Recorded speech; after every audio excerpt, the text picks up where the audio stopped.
Good evening po. Let's start na po. So, I will po share the Chunilugok anthem.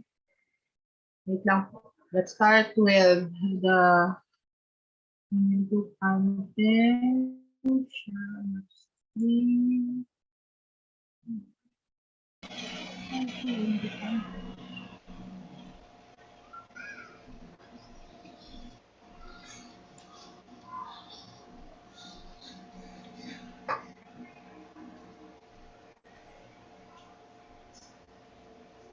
Share na po ba? Opo, ate.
Nakamute kayo, ate.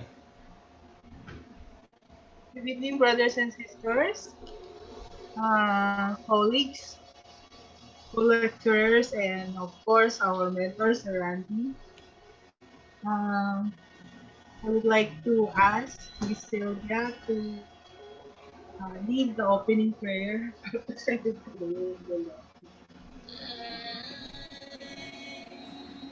Good evening, everyone. Please join me in prayer. Good evening to you, most loving heavenly parents, our victorious parents, the parents of heaven, earth, and humankind. Once again, heavenly parents, and every day we are always grateful to you. And as we have to gather today, We are also express our gratitude, Heavenly Parents, for giving us this beautiful opportunity to be gathered as one family. Also, we would like to remember that today we celebrate True Children's Day and the 62nd of Children's Day and the 34th Foundation Day of the Unified Nation of Heaven and Earth.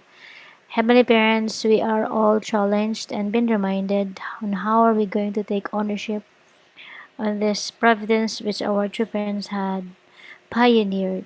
And now we here in the Universal Principal Training Academy has been felt so blessed and fortunate to have our mentor to be guided, Heavenly Parents, in learning and conveying your words, Heavenly Parents, to the people whom we had already met and who are yet to meet, Heavenly Parents. So may it be that you could really be able to, through this condition, we could be able to invite your divine presence to be amidst us, to guide us, and really extend to us your gift of understanding and wisdom for us to be able to become a true manifestation and true working mouthpiece of yours, so could convey your words, Heavenly Parents, and to this children of yours, the whom you had been awaiting for thousands of years, to be back on your bosom.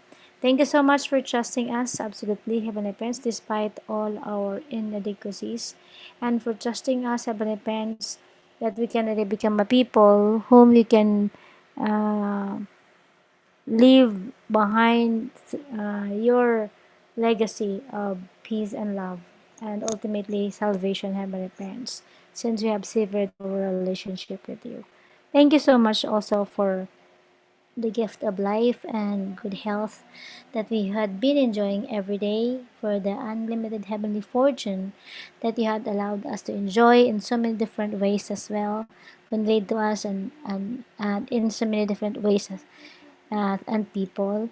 May we can be able to return all this to you in glory and gratitude all the time. So once again, together with our precious brothers and sisters, and on behalf of our leaders, Heavenly Parents, Altumbo families, and Central Bus families, and second generation, we express to your gratitude, and we would like to report and offer this condition. And my name, Sylvia, the Central Bus traveler. Acho. You and good evening again, brothers and sisters. Pati yung nasa YouTube, yung nasa YouTube, nasa YouTube. I think it's Ma'am Marlene. Good evening po, Miss Marlene, Ma'am Marlene. So, ano ba yung ating ano? Ano schedule natin? So, today is November 5. Na po. As Miss Sylvia has mentioned in her prayer, today is the 62nd day, year of the True Children's Day. True Children's Day. And then, and also the 34th year of the Foundation Day of the Unified Nation. So, lahat tayo, ayun, sabi ko nga kanina sa GC natin, it has been, for almost 26 years na I have been celebrating the Children's Day and the Unified World, especially yung Unified World.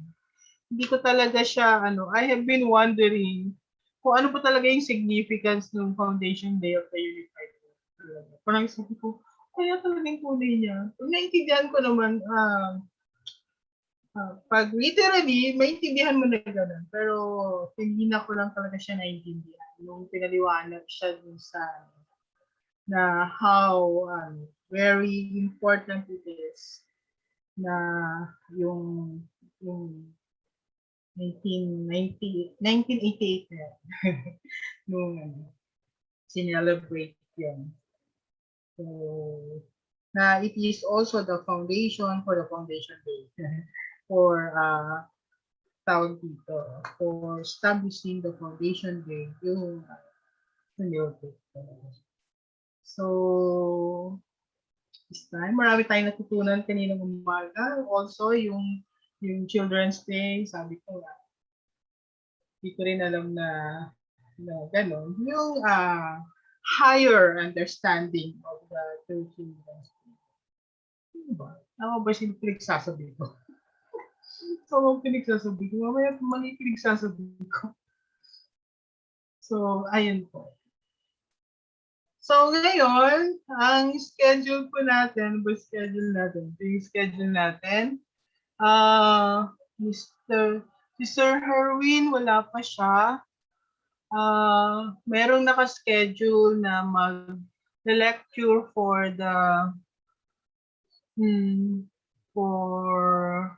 yung Section 2, Providence of Restoration under the leadership of Moses.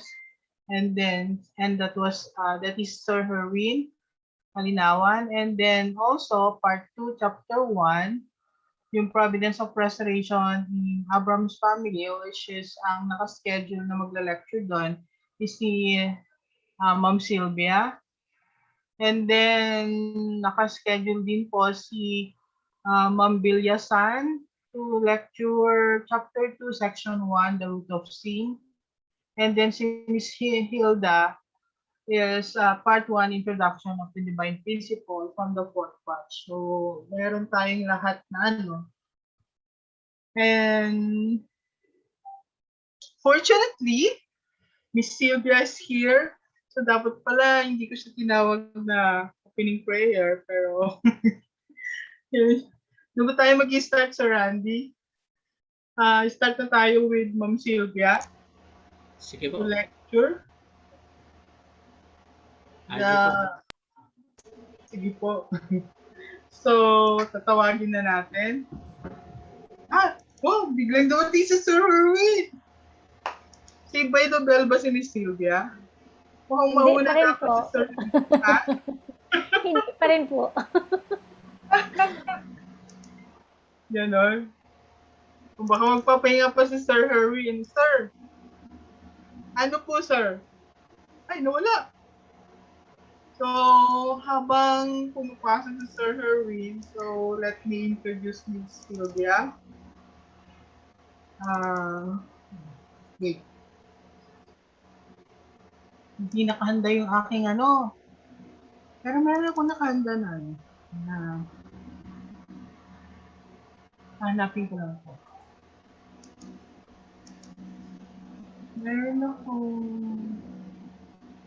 nakahanda na introduction for Miss Sylvia.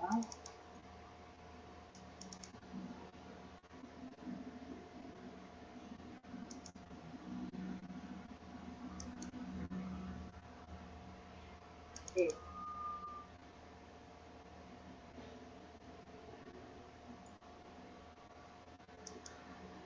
Kasi, yun yung sabi niya. So, I would like to introduce. Siguro later on, share ko siya. Kasi yun yung gusto ni, as suggested by Miss Maria Irene. So, let me introduce to you our first speaker for tonight. She is somebody who is very happy to welcome you all in this lecture series of the Divine Principle. And she advocates the continuous education, learning and practicing the DP. Mali.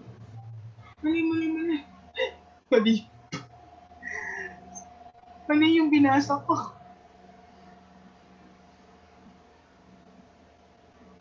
Ano na?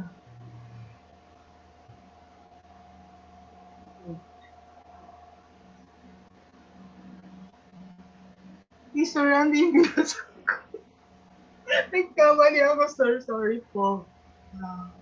Nagkamali ako. Halata, ate. Sorry. Nagkamali ako.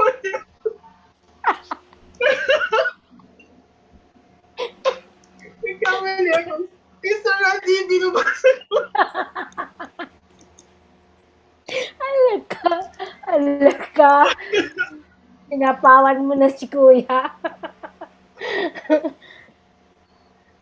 No erase. Oh, crazy guys. Naka-record yan sa YouTube. Wait. Lagot. Pag-alat ang hindi handa. Sandali po.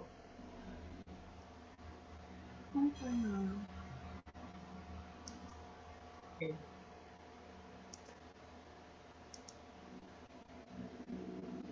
At hina naman po. Kung mali na naman ang mabasa ko, ano ba yan? Ba't mali? Minsan yung Timos yung Sylvia, nawawala.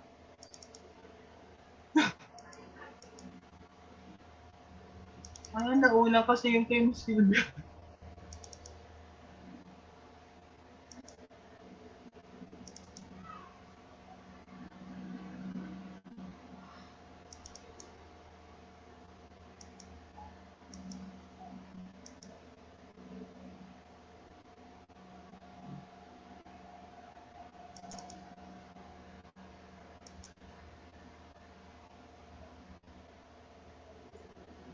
Mali pala. Okay, our first lecture. Good evening once again, and I would like to introduce to you our first lecturer today. We'll be sharing with you the Providence of Restoration centering on Abraham's family. Uh, she is a Blessed Family Department Coordinator, realizing the importance of her appointment and to effectively respond to queries about blessing and its requirement, she registered to the most controversial blessing requirement, BFD blessing requirement in Philippine BFD history. Thirsting for more, to ensure the blessing candidates in her area receive appropriate support, she also registered to the BFD Education Department, offering for 1 year Divine Principle Study and Lecture training. Believing in the BFD advocacy, she also influenced her second daughter to also register to both BFD programs. Participants uh, of this lecture series I would like to introduce to you and welcome the BFD coordinator of Northern Mindanao, Miss Sylvia Omnilio Diapera. Please Good give her a evening round. po. Thank you so much po, ate, for that very amazing introduction. Amazing and Nagkamali amazing niya. introductions. Talagang Maraming salamat po. nagkamali ako. Sorry, Yeah, girl. okay. So yeah, this evening I'm really privileged to be asked and share with you as I will too to learn along with you with this topic that I'm asked to share. But yeah, first allow me to share my screen first for a while. Okay.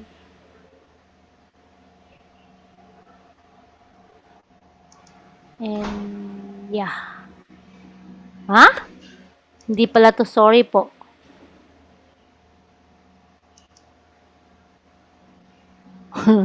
Sorry. So yeah, allow me to share my screen. I'm sorry I was sharing the wrong thing. I hope this is it na po. Alright, so Kasi,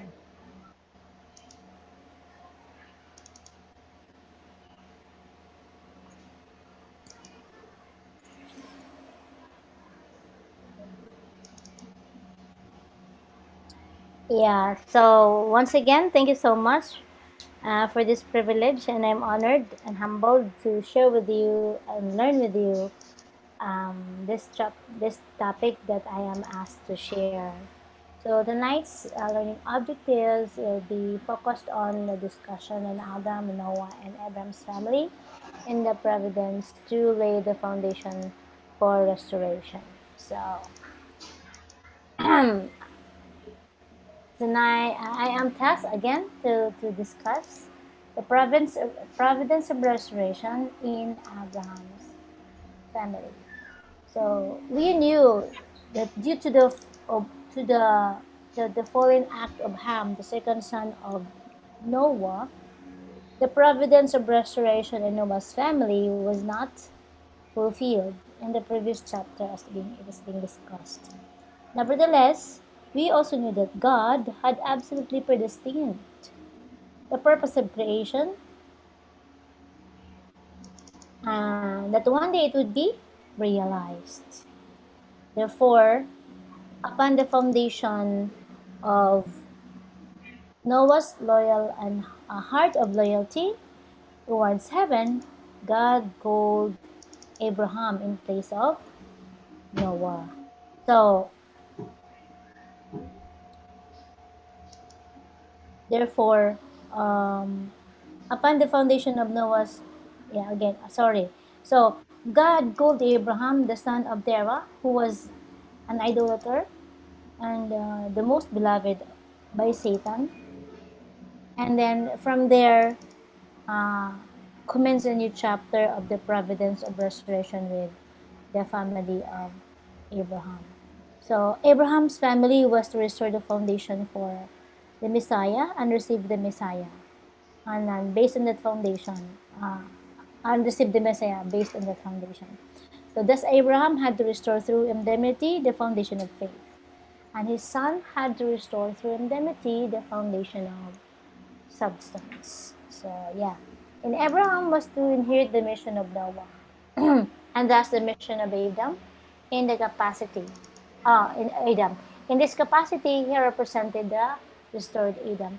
So alam naman po natin na para malay ang foundation of to receive the Messiah, kailangan mo na mag-establish ng foundation of faith and substance. So, itong dalawang ito, kailangan i-restore ni Noah. Kailangan gawin ni Noah para ma-lay ang foundation for the Messiah. And that, he could stand as the restored Adam, representing both Noah and Adam. So, yeah. Abraham was to... Wait a minute, okay. Abraham was to restore through indemnity all the conditions that had been given to Noah to fulfill, but which were lost to Satan due to Ham's sin. So, what are these conditions that has to be realized or fulfilled? That has been lost by Satan. The first condition which Noah's family lost to Satan were the 10 generations from Adam to Noah and the 40-day period of judgment. We know very well that Noah was actually called 10 generations after Adam's family. So, yun dapat. Yung condition na yun, na-lost yun again ng Noah's family to Satan. So, another thing that Noah's family lost to Satan was the 40-day judgment. They have undergone. So to restore this through indemnity, God chose Abraham to inherit Noah's mission after an indemnity period of 10 generations again. And 400 years had passed since Noah.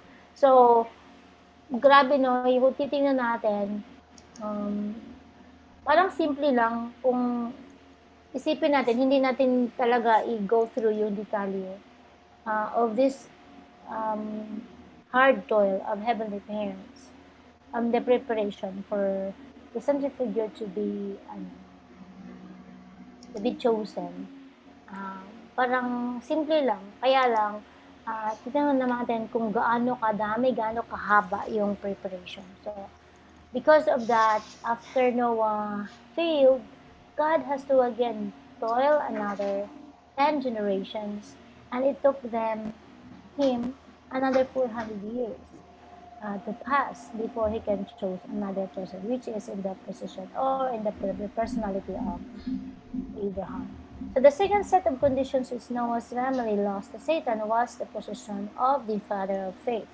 So ito din po yun, wala nila yan. Kasi if we recall, when Noah was called, he was asked by his heavenly parents to make an ark, right? For 120 years. So, 120 years undertaking, making that ark is not an easy task. For a person who have a half-baked, I should say, faith, it would not be very easy to carry out. And so, but we knew that Noah successfully had done it. So, this supposedly Noah was in the position to be in the position to be called the father of faith. But again, nawala po niya na yon. So, kailangan i-assume po ito ni Abraham. So, Abraham had to make a symbolic offering in faith with a loyal heart, just as Noah did when he built the ark. Yeah. So, next, how could Abraham restore the position of Ham? Ham was to have represented Abel, the most beloved of God. Since Satan claimed Ham, God needed to claim someone whom Satan loved most, and that is uh, Abraham. This is the reason why. This is the reason God called Abraham, who was the firstborn, the son of Terah, and the idolater. So, yun. Kaya, kung titingnan natin, ito na ba yun? Kung titingnan natin, si Abraham, kung sa atin lang, because he is the first son of Terah, usually, di ba, kung nakikita natin sa Providence, it is always the second son who would be in place to restore the Abel position. However, dahil po na-claim na ni Satan yung dalawang son of the central figures chosen by him, kaya this time, God has the authority or the capacity to claim another one, that is, claim a central figure that is most beloved by Satan. So, para kanina napag-usapan natin na Abraham, for him to be able to inherit the position or restore the position of Noah and Ham himself, Abraham has to offer symbolic offering. So, what are these symbolic offering? God commanded Abraham to offer a dove, a ram, and a heifer. These three sacrifices symbolizes the cosmos, which is completed through the three stages of the growing period. So the dove represented the formation stage, while ram represented the growth stage, and the heifer, the completion stage. So itong tatlong symbolic offering na ito ang nagre-represent ng tatlong stages of grooming kung saan the completion of the cosmos will be realized. So, ito yan. So, titingnan din natin further what are the significance and then what are the things that has to be learned in the Abraham symbolic offering. So why did Abraham place the three sacrifices in one altar? Nakita naman natin, at we recall, itong tatlong offering niya ay inilagay lang niya sa isang altar. It is because Abraham now, in the position of Adam, was supposed to restore all at once the long providence which God had conducted through the three providential generations of Adam, which represents formation, and then Noah, which represents growth, and now himself, which represented the completion stage.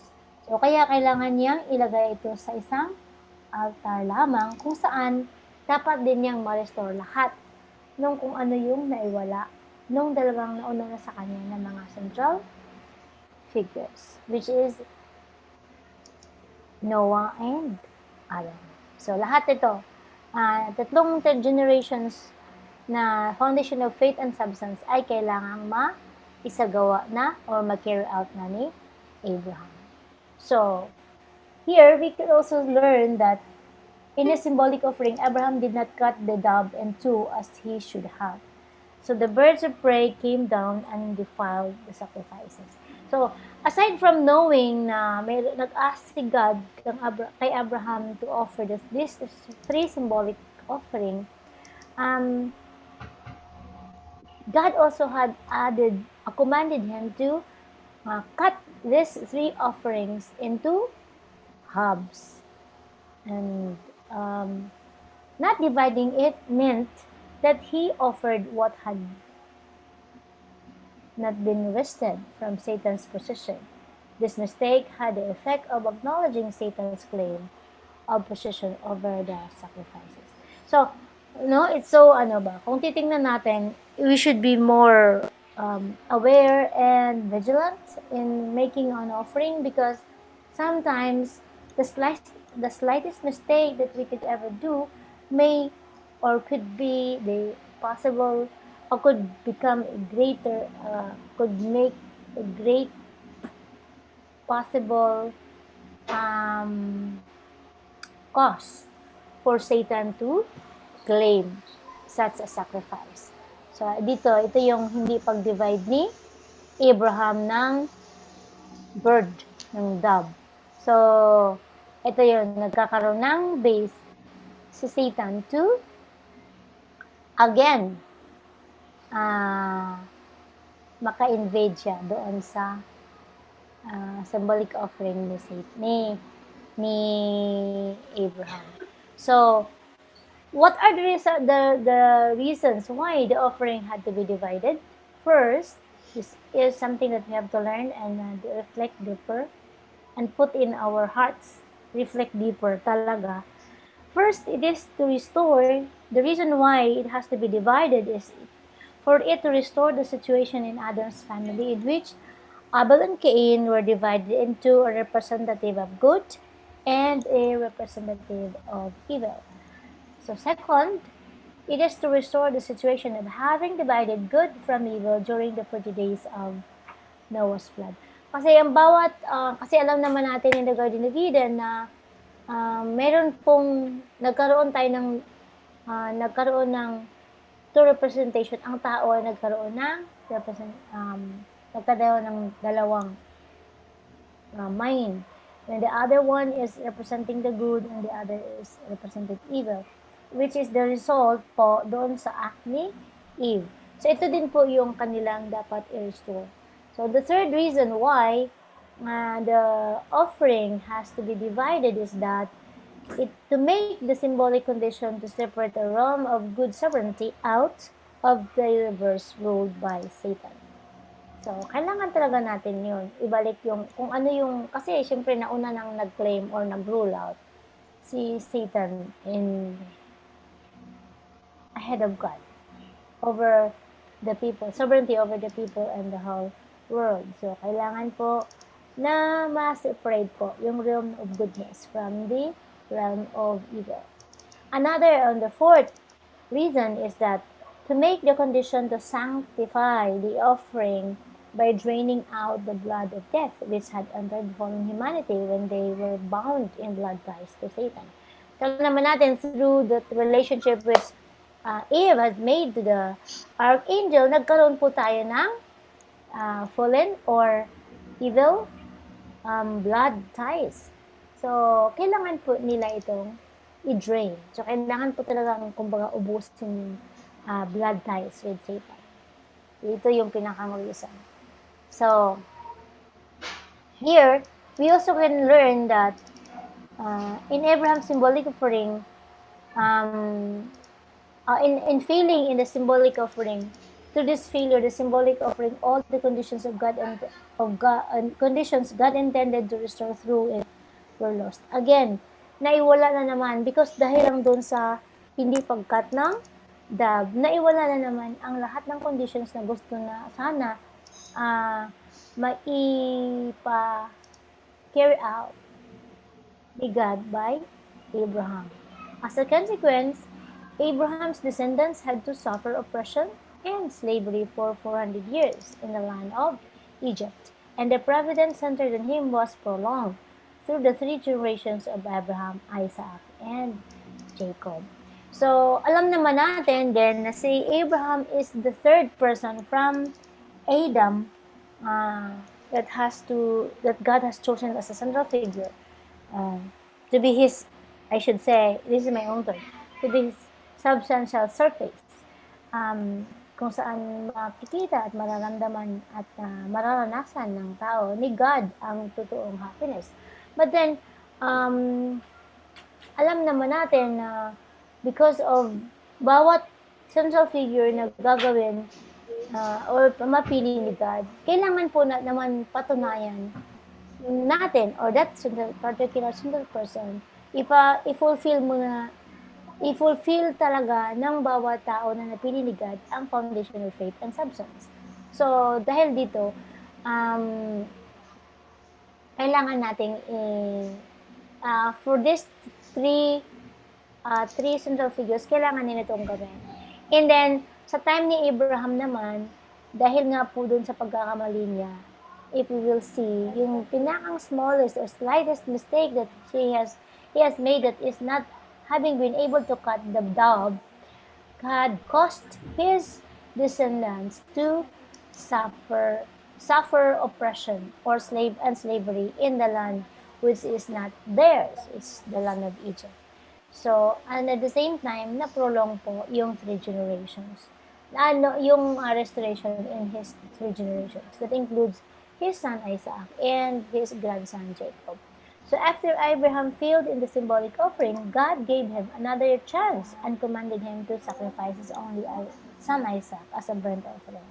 However, dahil nga po si Abraham ay pangatlong central person na po, at alam naman po natin na God is a God of number 3, so hindi na ma-afford ni God na hindi ito ma-carry out or ma-extend pa to another number of years looking for another person. And beside, na-claim na po ni Satan yung dalawang unang central figure and then the position of Abel.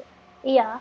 Kaya, God has this opportunity to work through Abraham.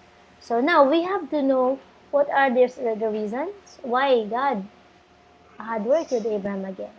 So first, the number 3 represents completion. Since the providence to lay the foundation for the Messiah in Abraham's family was the third dispensation, God's principle required that it conclude this time.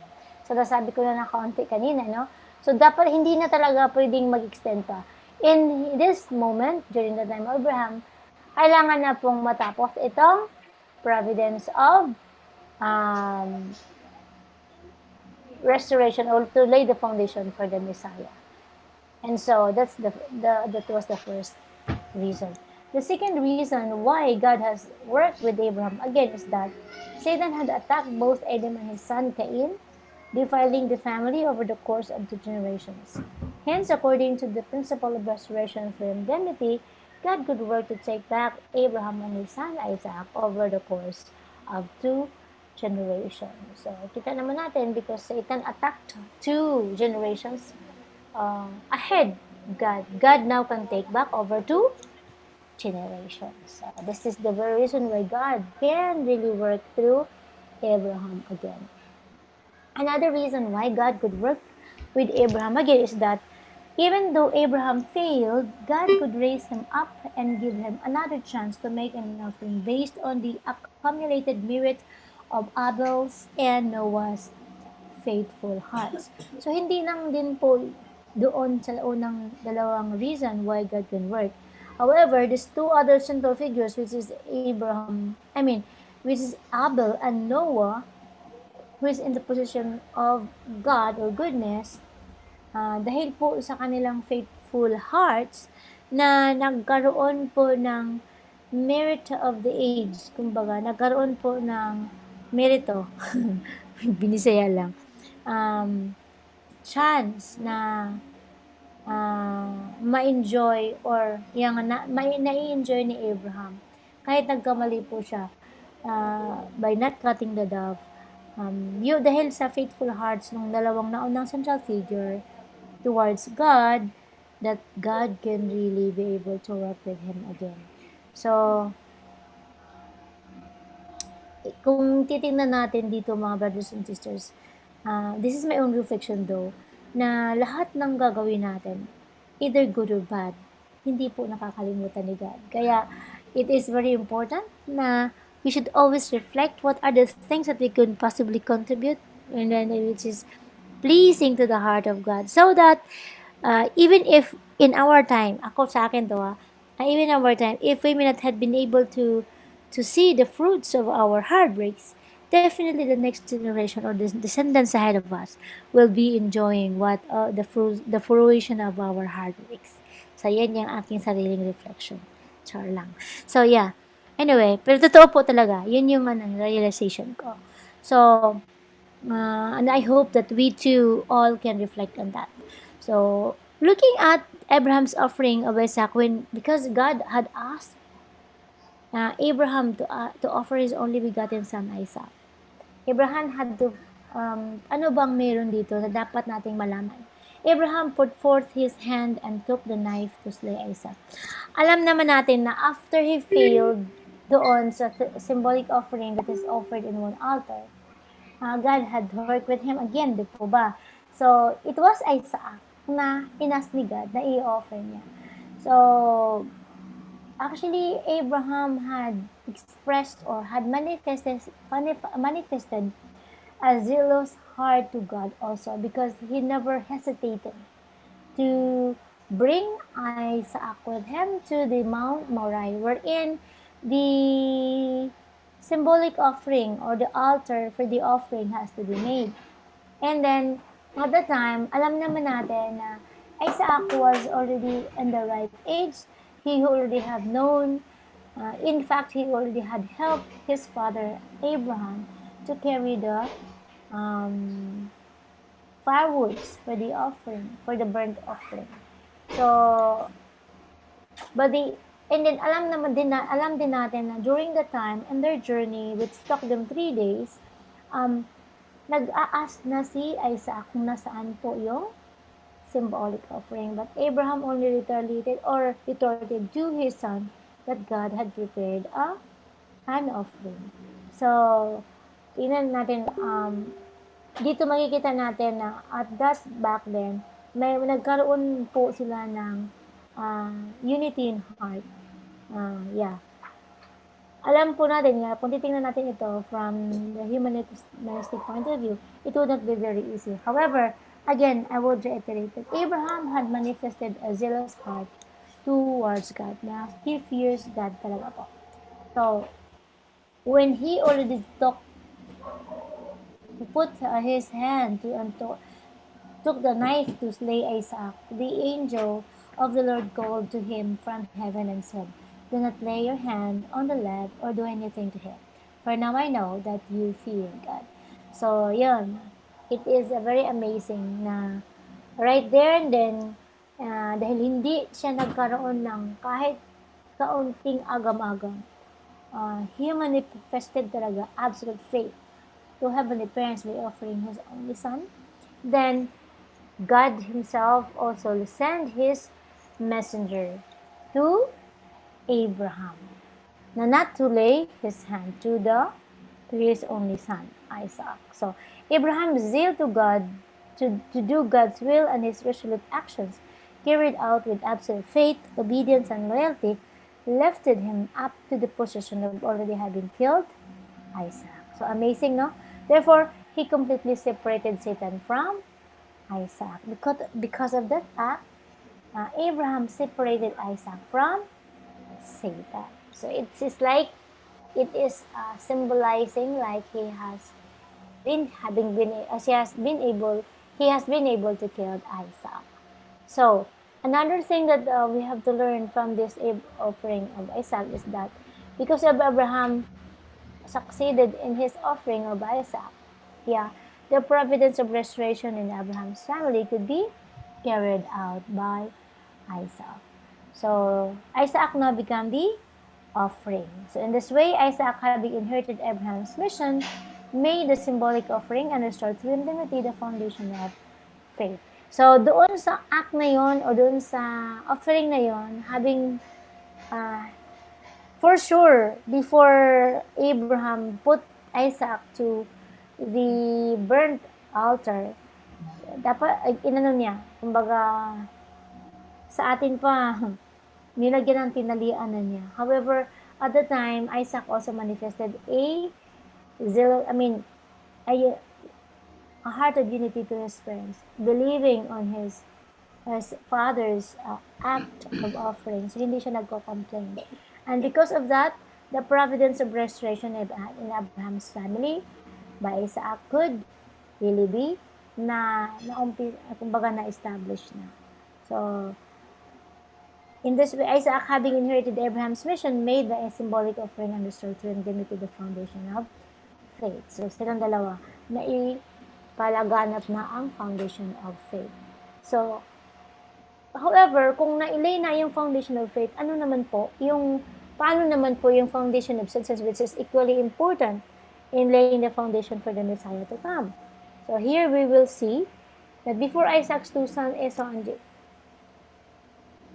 tingnan natin kung paano naman ang restoration of Abel's possession through indemnity by Jacob. So, before Isaac's two sons, Esau and Jacob, could make the substantial offering, Jacob first had to fulfill the indemnity condition to restore the possession of Abel. So, paano po niya ma-restore yung birthright in the individual level? Titingnan natin.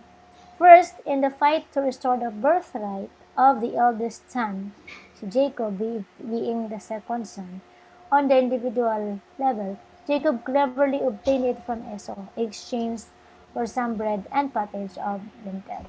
So, ito yung story nila. Na-restore niya, una niyang nakuha yung birthright to be in the Abel position is through the bread and pottage of lentils lang. Na-restore na ni Jacob yun on the individual level. And second, Jacob went to Haran, which represented the Saranic world. After suffering through 21 years of drudgery, he restored the birthright, beginning family and wealth as his due inheritance. So, since yung pagka-restore, alam naman natin yung pagka-restore ng birthright ni Jacob of being on the position of Abel was not very good, no?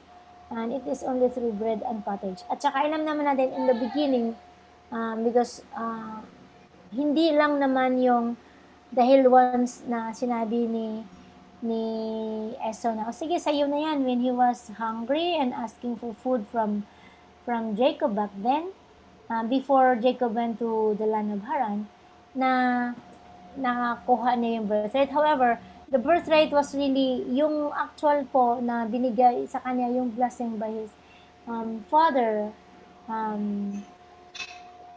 Isaac, to him, is yun yung nag-pretend po sila na siya si Esau when Isaac was about to already blinded, no? When binigay na niya yung birthright. So, it was not a very favorable restoration though. And dahil doon, kailangan niyang umalis doon sa kanilang bahay. That's the reason why he has to go to his to the land of Haran of his uncle Laban. That he has to suffer also 21 years of drudgery there. And then he was able to restore the birthright by gaining on the family level, by gaining his family and wealth as his due inheritance. And another thing, for Jacob to be able to lay the foundation of substance, he also was able to triumph in wrestling with an angel at the ford of Jabbok. This is when he was on his way back to the land of Canaan, from the land of Haran, thereby restoring dominion over the angel in a substantial struggle. This way, Jacob restored through indemnity the position of Abel. Itong pagpanalo ni Jacob over the angel on his way back to the land of Canaan was the restoration of dominion over the angel. Alam naman natin na in the beginning, in the Garden of Eden, man is created to be the children of God, and the angel was the servant. However, after the fall of Adam and Eve, nabaligtad na po yung posisyon. Instead na ang angel ang nagsiserve ng tao, ang tao na nang nag-praise ng angel. So, Jacob at that time, upon winning victory or gaining victory over the angel and the father Jabok, naibalik naman niya o na-restore naman niya yung position or dominion over the angel in substantially. So, na-restore niya yung tatlong position being in the individual family and in on the dominion level ng position of being in the position of Abel. Yun. Ano ba yun? So, ano pa ba ang dapat nating dapat tunghayan? Ayan. Esau and Jacob were born as twins. Ito yung dapat nating malaman. And Jacob was Esau's younger brother. However, Rebekah helped Jacob because she had received a revelation. So, Rebekah wanted the younger brother Jacob to stand in the position of first son. By uniting with his older brother Esau, Jacob became the initiator of the model course of subjugating Satan. Alam din naman natin yung story nila, no? When he came back, then finally, they have reunited. When they're reunited, they become one in heart, thus subjugating or thus eliminating the fallen nature that has been inherited by the people through Satan's blood ties in our first human ancestors, Adam and Eve. So, yun. Silang dalawa naman ay kumbaga, through their unity, na-restore na nila itong tatlong posisyon na ito. So, however, Jacob, ano ba ito? Paano nga ba ito? Hindi ko na nababasa.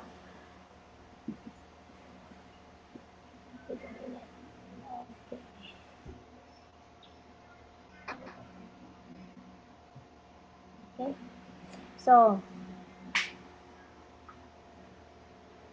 malaman.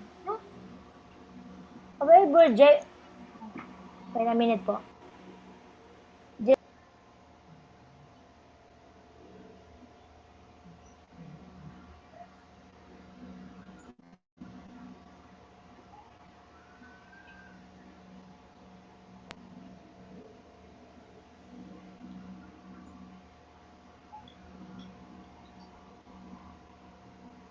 Okay, sorry, kinaganda.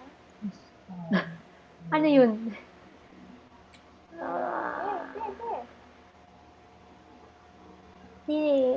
Wait a minute, sorry. Ano ba yan?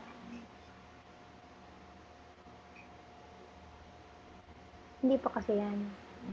Sige na. Thank you. So, however, alam naman natin na to take Esau's right of the first son with gentle and patronage with his father's and with his father's blessing was not right. This was not a path of the principle. Thus, this became a condition for Satan's accusation and led to Jacob's 21 years suffering in Haran and fight with the angel. If Jacob wanted to inherit the right of the first son, he should have served his brother with sincere heart. So he would eventually say, yes, you are better than me in all aspects, so you should be the first son. Had Jacob brought this older brother into voluntary submission this way, such an arduous course of indemnity would have been unnecessary. So, kaya kailangan maranasan po ni Jacob yung lahat, yung indemnity dun sa Halan of Haran is because when he first get the blessing, alam naman natin na hindi po path of the principle. So, he should have, the lesson that we should learn here is, he should have united with his brother and win his brother artistically for his brother Esau to voluntarily submit to him and admit to him that he was indeed the better son and should have in his rightful to the birthright. Dapat ganun lang. So, dapat na-serve. So, this is something that we have to reflect on also. If in reflection to our individual life of faith. Ano bang pwede natin gawin? Para hindi na natin kailangang maranasan o mag-go through ang long course of indemnity or restoration of indemnity. So, yeah. Now, we are going to talk about the establishment of the foundation of substance, which has been laid or successfully, victoriously been laid by the two brothers. Isaac's son Esau and Jacob had to be placed in the divided possession of Cain and Abel, respectively. They were responsible to fulfill the indemnity condition to remove the fallen nature and lay the foundation of substance. So, kailangan nila itong alisin yung i-remove ang fallen nature. And then, by restoring dominion over the angels through his victorious fight, he received the name Israel, laying the groundwork upon which the chosen people would be established. Alam naman natin, because of that victory of Jacob for the Jabbok, the wrestling over the angel, which he struggled, na hindi niya talaga pinakawalan yung angel until twilight, no? Daybreak pala. So, binigyan siya ng pangalan na Israel or chosen people. So, lahat ng kanyang mga descendants become the chosen people. So, it is so amazing that through that, he was able to restore dominion over the angel. At saka also by fully winning his brother Esau having united to Jacob after he warmly and openly embraced Jacob. When Jacob came back to the land of Canaan, where they were able to lay the foundation of substance. Yan. So when Esau opened his arms and affectionately welcomed Jacob as he returned to Canaan, they fulfilled the indemnity condition to remove the fallen nature. So yun yung talagang foundation of substance. Their victory restored through indemnity, horizontally in one family, and long vertical course of history in which God had been working to restore the foundation of substance. So through this indemnity condition, to remove the fallen nature by affectionately welcoming him, yun, nalay nila ang foundation of substance. And therefore, ang foundation, the foundation for that to receive the Messiah is now can be established. So ano po ba itong foundation for the Messiah na pinag-uusapan natin? At last, the foundation for the Messiah or the family foundation was established in Isaac's family. Ano pong significance nito? However, tingnan natin. However, by Abraham's time, fallen people had already built up satanic nations which could easily overpower Abraham's family. So, that time, in his family, kung tutuusin, pwede nang makarating ang Messiah. Pwede na ang Messiah to come. However, alam din natin na yung foundation ng satanic world is already nationwide and national level na po. So hence the Messiah could not have safely come on that foundation. So yung foundation to receive the Messiah is already been laid by having this foundation of faith and substance, na-realize na. Kaya lang, this is only in the family level. Kaya, hindi pa rin po safe for the Messiah to come because the foundation which the Islamic world has made is only already on a national level. So, hence, Jacob's family entered Egypt centering on Joseph and went through the 400 years of indemnity trying to build the national foundation for the Messiah. So, hindi lang din po dahil po kailangan nilang mag-suffer doon, but they also have to lay the foundation for the Messiah on the national level. Kaya kailangan din po nilang pumunta sa land of Egypt. And yun na din po ang nag-represent ng national level foundation of the satanic world. So, kailangan nilang pumunta doon. Grabe. So, bakit naging model course ang subjugation ang ginawa or naging model course ang victory ni Jacob to subjugate Satan. Tingnan natin. God regarded Abraham, Isaac, and Jacob as the same person with respect to his will, even though they were three different individuals. Accordingly, Jacob's success meant Isaac's success, and Isaac's success meant Abraham's success. Therefore, the providence of restoration, centering on Abraham through, although it was extended to Isaac and Jacob, came to be regarded as in the sight of God as having been accomplished in Abraham's own generation without any prolongation. So, the providence of restoration and the foundation to receive the Messiah was already accomplished in Abraham's generation. So, dito maintindihan natin na kahit tatlong tao po sila, but they were regarded, even if they are three different individuals, but they were regarded by God as the same person. So, kaya dito natin maintindihan why here we can relate or understand the verse, I am the God of your father, the God of Abraham, the God of Isaac, and the God of Jacob, as it is expressed in Exodus chapter 3, verse 6. So this indicates also that although there were three generations, God regarded as one generation of these ancestors who collectively accomplished His will. So, yun. And then, by receiving the name Israel, Jacob laid the groundwork upon which the chosen people would be established. And by fulfilling the indemnity condition to remove the fallen nature, he victoriously completed the model course to subjugate Satan. So, dahil doon sa ipinakitang mga victories, which is really real and substantial, in the individual, the family, and in over dominion, yung successes or victories na nagawa nung from Abraham to Jacob become the model course to subjugate Satan. Most especially Jacob, no? Kasi siya po talaga yung victoriously laid the foundation of substance. So, Moses, Jesus, and even the people of Israel would walk this course after the pattern set by Jacob. So, yung lahat ng most especially, kung paano talaga ma-remove yung fallen nature, kasi ito yung foundation of substance na kung saan hindi madaling gawin, na victoriously been made by Jacob, ito yung nagiging model course to subjugate Satan. So, yeah. So, what are the lessons that we have to take from Abraham's course? First, Abraham's course demonstrated God's predestination concerning the manner in which His will is fulfilled is conditional.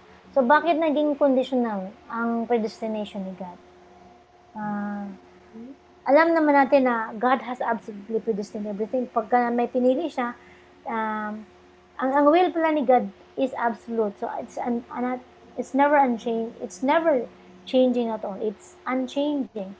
However, kahit unchanging at absolute ito, nagiging conditional siya dahil po sa mga tao or mga chosen person na kailangan or yung fulfillment ang portion of responsibility of the chosen people, person, or central figure na nasa particular time na napili ni God.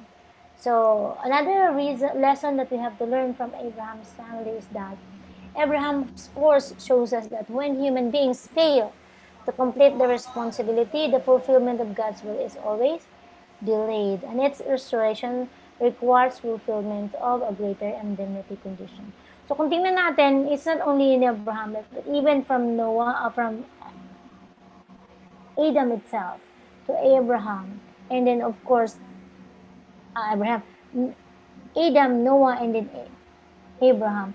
Nakita natin na ang realization or fulfillment of carrying out of human personal responsibility is very much equally necessary and important and required in the restoration, in the fulfillment of the providence of restoration or the realization of God's will.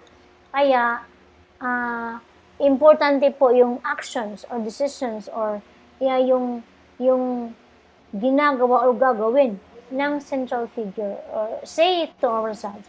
Kung ano yung sinabi ko na earlier, na kung ano yung gagawin natin, parehong good or not good, hindi nakakalimutan yun ni God. Kasi lahat ay very well accounted for, kung baka. So, kung magkamali tayo, it will require greater indemnity.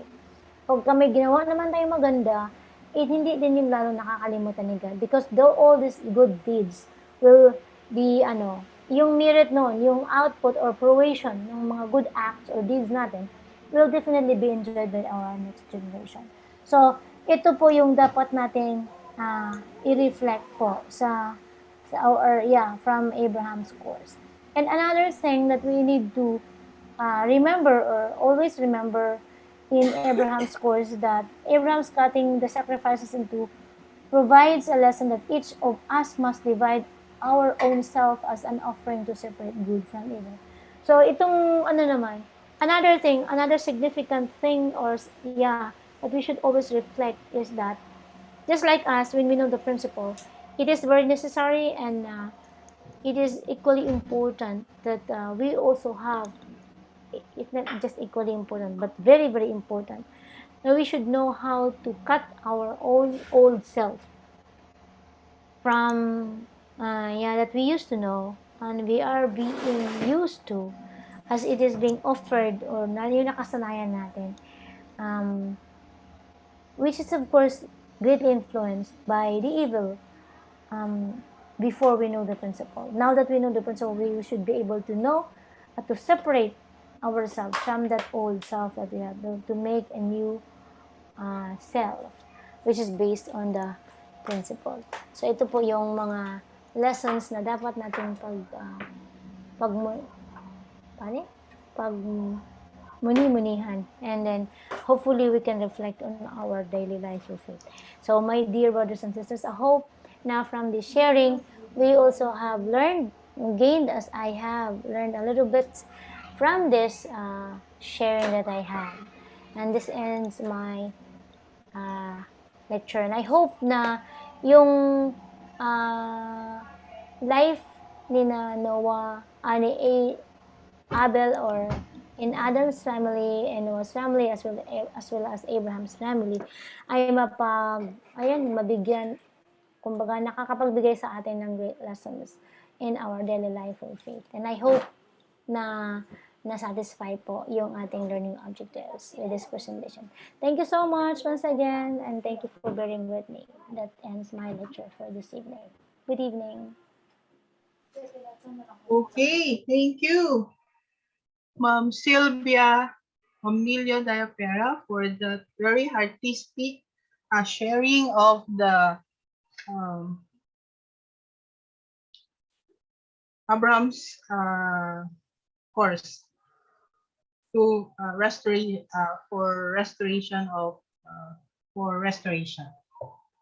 So now, are we ready for the next lecturer?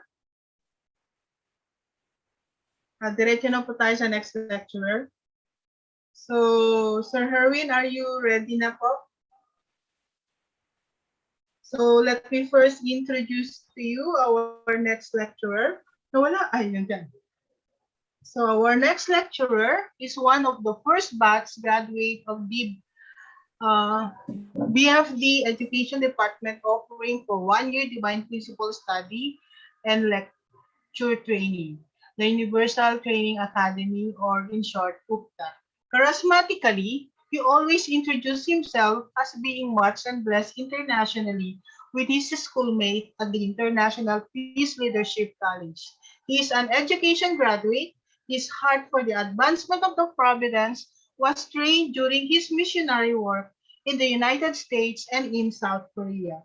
All this has prepared him for his current mission as probably the youngest Assistant Director for National Education Department of the Philippine Unification Movement. Ladies and gentlemen, participants, please help me welcome Mr. Herwin Kalinawan. Let us give him a warm round of applause.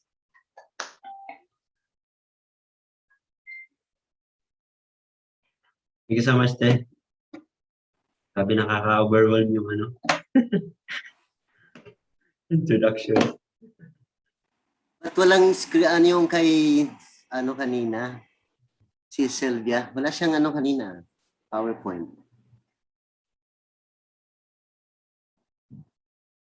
O hindi ko lang nakita. Meron po. Sa tree offering. Meron.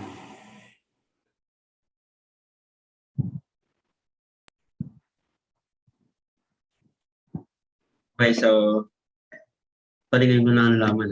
Ako pala lecture. Kung hindi ko tingnan yung picture ng schedule. Kasi magle-lettering dapat ako ngayon eh. Nakita ko. Ito pa lang.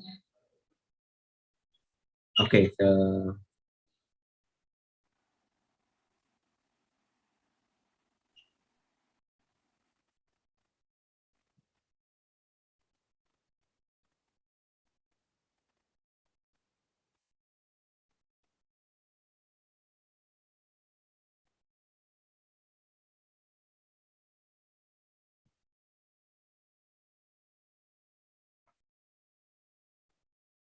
okay, good evening po sa lahat. And okay. I will be the lecturer time.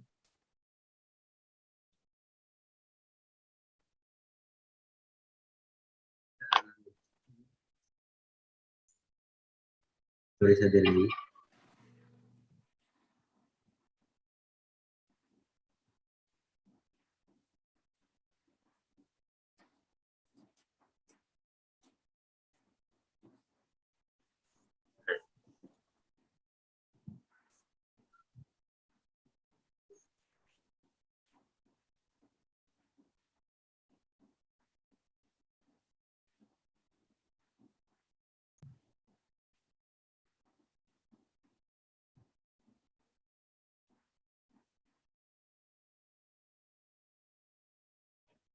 So, my topic is section 2.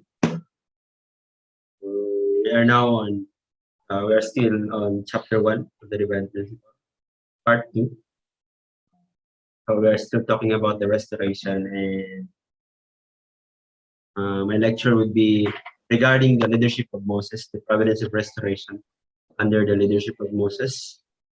So last time the discussion was about Jacob's course, and we all knew that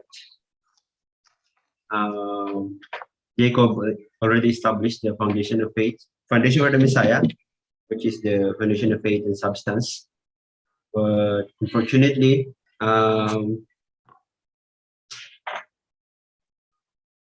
Satan's providence is more advanced. They have already reached the national level, family level pala yung kay Jacob. So God cannot send the Messiah because the foundation is not yet enough. So it will be prolonged to the national course led by Moses. So the providence of restoration led by Moses was built upon the foundation for the Messiah laid in Abraham's family.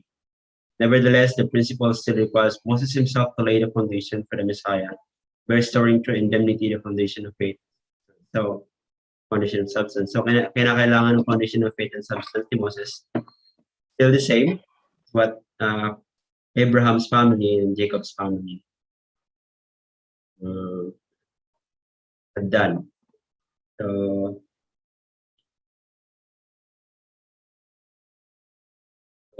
Moses still requires to lay the foundation himself in order for him to inherit the mission, what was laid by Abraham's family. So, national foundation of worship. So the central figure, whenever the central figure for the providence changes, the new central figure cannot inherit the providential will without first completing a similar responsibility. Kailangan gawin ni Moses ang kanyang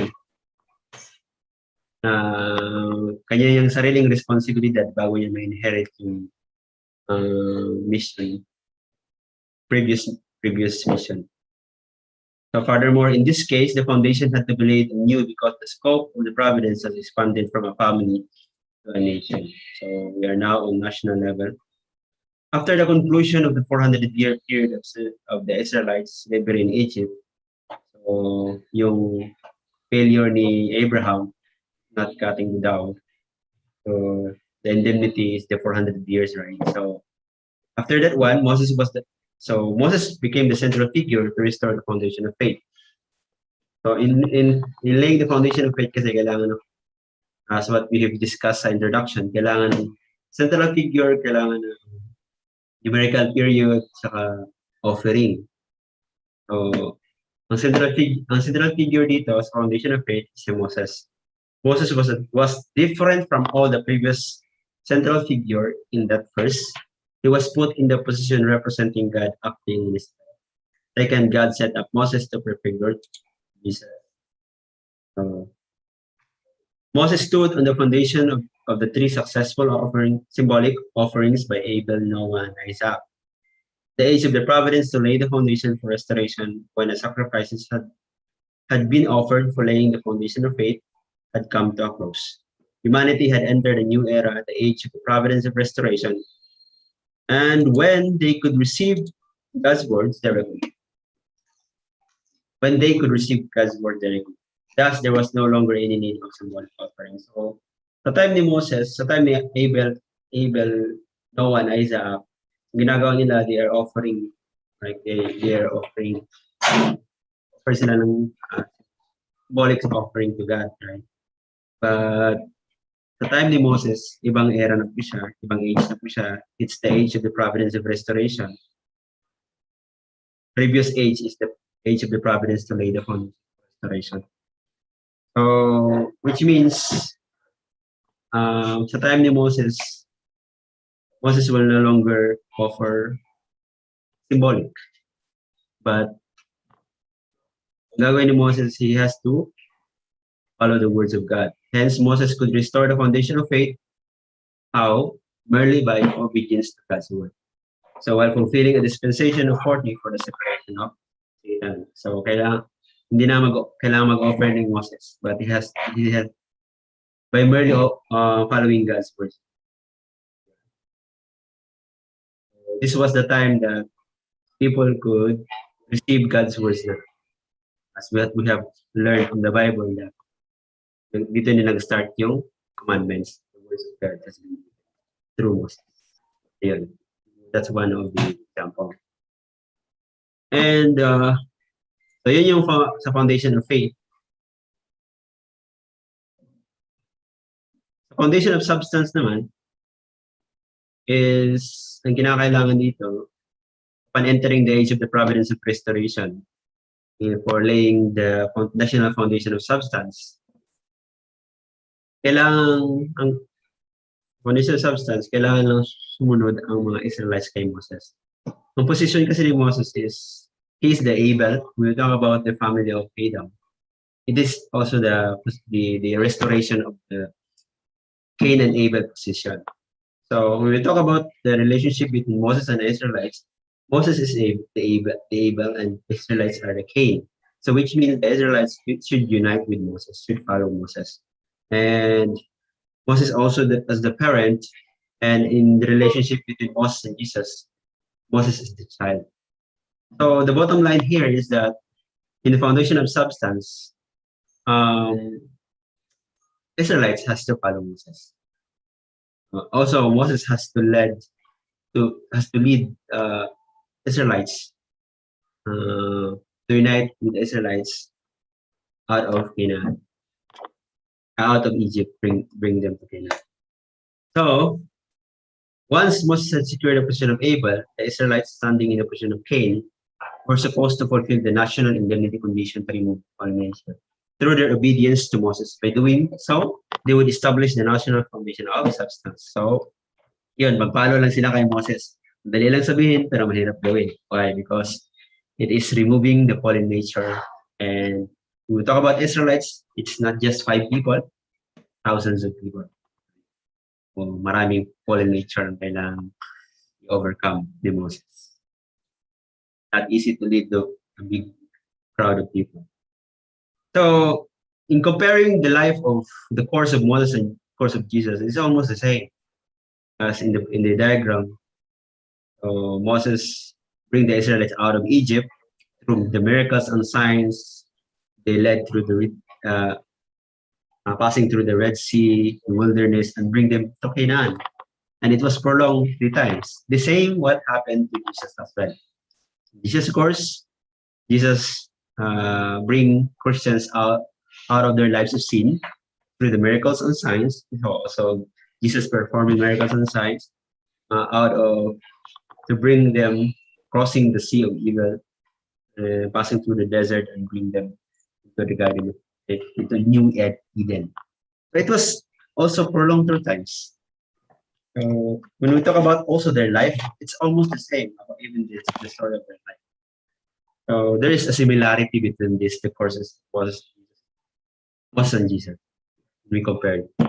So kung pag-aralan natin yung life ni Moses, yung course ni Moses, alam na rin natin, kahit hindi pa dumating si Jesus, alam na rin natin, possibility na mangyayari din to sa life.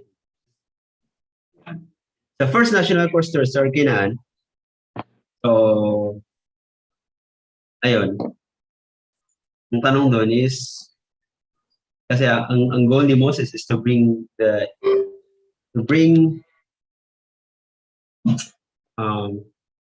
Israelites out of Egypt, right? Out of Egypt, bring them to Canaan. Yung goal. Tanong, nangyari ba yon? Sumunod ba yung mga Israelites sa kanya? Okay. So, the first national course to restore Canaan, so may first, ibig sabihin may second, saka may mga susunod pa. Let's see, sa first national course, kailangan ng foundation of faith and substance, right? So, foundation of faith, so si Moses, nandun siya nakatira sa loob ng inside the Pharaoh's palace for 40 years. That is already the dispensation for indemnity period, 40 years in Pharaoh's palace. So, following the words of God, yes. And the central figure is Moses. So, nangyari ang foundation of faith sa loob ng palasyo for 40 years when Moses was there. Ngayon, this time, kailangan ng dalhin ni Moses ang mga Israelites out of Egypt. So, kailangan maniwala or susunod ang Israelites kay Moses. But, because of the faithlessness of the Israelites, the foundation of substance was shattered and the first national course to restore Canaan failed. So, hindi po nangyari ang first national course kasi hindi sumunod ang mga Israelites. So, one of that story is that may pinatay si Moses. May tinulungan si Moses na Israelites. Pinatay niya yung Egyptian taskmaster. Kaso na misunderstood kasi yun ng Egyptian na nakikita sa kanya. Kaya instead na matuwa sila kasi pinagtanggol sila, natakot sila kay Moses, takot silang patayin din sila. Ganun ang nangyari. Naging negative sila. So, kumalat yun sa mga Israelites, and then hindi sila naniwala kay Jesus. Mag-isa na lang si Moses. So, hindi pa nangyari ang first national course. Let's proceed to the second national course. Second national course, okay, ililay pa rin ang foundation of faith kasi na-invade ni Satan yung 40 years niya sa Pharaoh's palace ni Moses. So, kailangan gumawa ulit na 40 years undergone ulit ng 40 years Moses. Ang nawa ni Moses, wala na siyang kasama din sa Egypt. Pumunta sa Midian for 40 years sa wilderness out there. Nag-ano siya daw nagpakahirap siya doon. Following the commandment of God, he has to go there. And then that is part of indemnity. So after 40 years, nandun siya for 40 years sa Midian. Nangyari yun. After 40 years, ngayon, kailangan na niyang bumalik sa Egypt. Kasi, di pa tapos ang mission niya, hindi pa na-save ang mga Israelites. So, kaso, nag-worry siya kasi walang maniwala sa kanya, ang mga first generation na nakakilala sa kanya, siguro mga patay na, siguro mga second generation na lang yung nandun ngayon sa Egypt. Kaya, nag-worry siya, tinanong niya si God, how can these people believe that I am the one na maglilita sa kanila. Kaya binigyan si Moses ng God allows Moses to perform miracles and signs para maniwala ang mga tao sa kanya kahit hindi nila kilala si Moses. Ayun. Sumunod ba sila? Yes. Sa second national course, sumunod po naniwala po sila kay Moses. Tapos natakot din yung pero kay Moses kasi pati yung mga anak niya in danger. Ang anak ng Pharaoh, they are in danger. So that's a very long story regarding the 10 plagues and miracles. You can read in the Bible. Yeah, para you can also, you yourself will know those miracles and plagues. But the bottom line there is, pinaalis sila ng Pharaoh, umalis din sila, pero hinabol pa rin sila kasi gusto silang patayin ng Pharaoh. And yun, sumunod naman yung mga Israelites kay Moses, which is nag-start yung national course. Hindi pa tapos ang laban. Kasi ang goal ni Moses is makarating sila sa Canaan, makapasok sila sa Canaan. Andun pa lang sila sa Egypt, palabas pa lang sila. So, dito sana dapat sila for 21 days. First course nila. Kaso nag-worry si God, baka maging unfaithful yung mga Israelites. Kasi nung unang national course pa lang, wala nang tiwala sila kay Moses. So, ang ginawa is, pinadaan sila ni God dito sa another route. Imbis na 21 days lang, dadaan sila dito for 21 months. Yun. And dumaan sila sa wilderness of Sinai, sa Mount Sinai. Bakit po? Ang goal po doon is, ang purpose po doon is for them to receive the words of God. As what I have said, sa time ni Moses, hindi na sila mag-offer ng animals, mga symbolic offering, but this time they have to receive God's words. So, going to Mount Sinai is receiving the words of God through the 10 Commandments. So yun, building the tabernacle specifically. So the Israelites arrived in the wilderness of Sinai at the beginning of the 3rd month. During his fast on Mount Sinai, Moses received God's instruction concerning the Ark of the Covenant, the Tabernacle, the 2 tablets of stone. Ayun, andun yung 2 tablets of stone. Ang meaning ng 2 tablets of stone is nag-symbolize siya kay Adam and Eve, or the Messiah. When we talk about Jesus Christ and the bride, Jesus Christ and the Holy Spirit. So, kaya yun napaka-importante yung 2 tablets of stone. Hindi lang siya basta-basta. This is symbolic representation of the Messiah. Kaya kailangan siyang ingatan. Yun po. And so, yun. Kailangan gawin nila to. Magtayo sila ng tabernacle ang mga Israelites. Because this is this is the symbolic representation of that the Messiah, the firm establishment of the Messiah, symbolically through the tabernacle. So, for what purpose did God give the tablets of stones and tabernacle and the Ark of the Covenant? So, the Israelites repeatedly turned faithless during their journey. In the end, there was danger that even Moses might act faithlessly. To cope with the situation, God set up an object of faith, one which would remain unchanged, although the people might change. So, ang pinaka-purpose niya dito, hindi naman talaga pinaka-purpose, but one of the purpose is that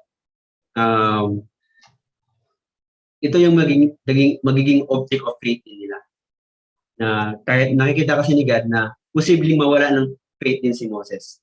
And kahit mawala si Moses, may isang tao na susunod na mag-handle ng tabernacle, magtayo ng tabernacle. Ma-continue pa rin ang mission. So, parang sa atin ngayon, ang tabernacle is yung mga temple na naipatayo ngayon. Like for example, when we lose faith sometimes, right? Where do we go? The temple, right? Pray, and we go back.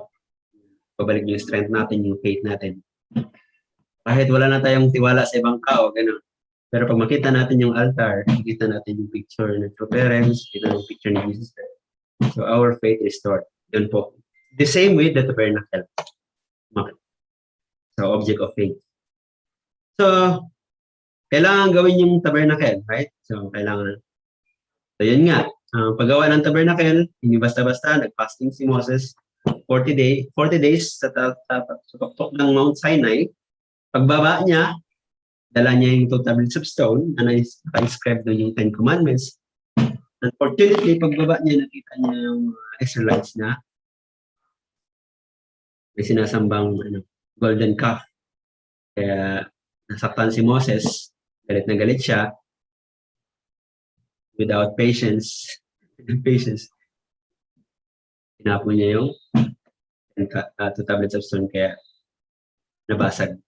Alam naman natin yung symbolic representation ng 2 tablets of stone, right? It's the Messiah.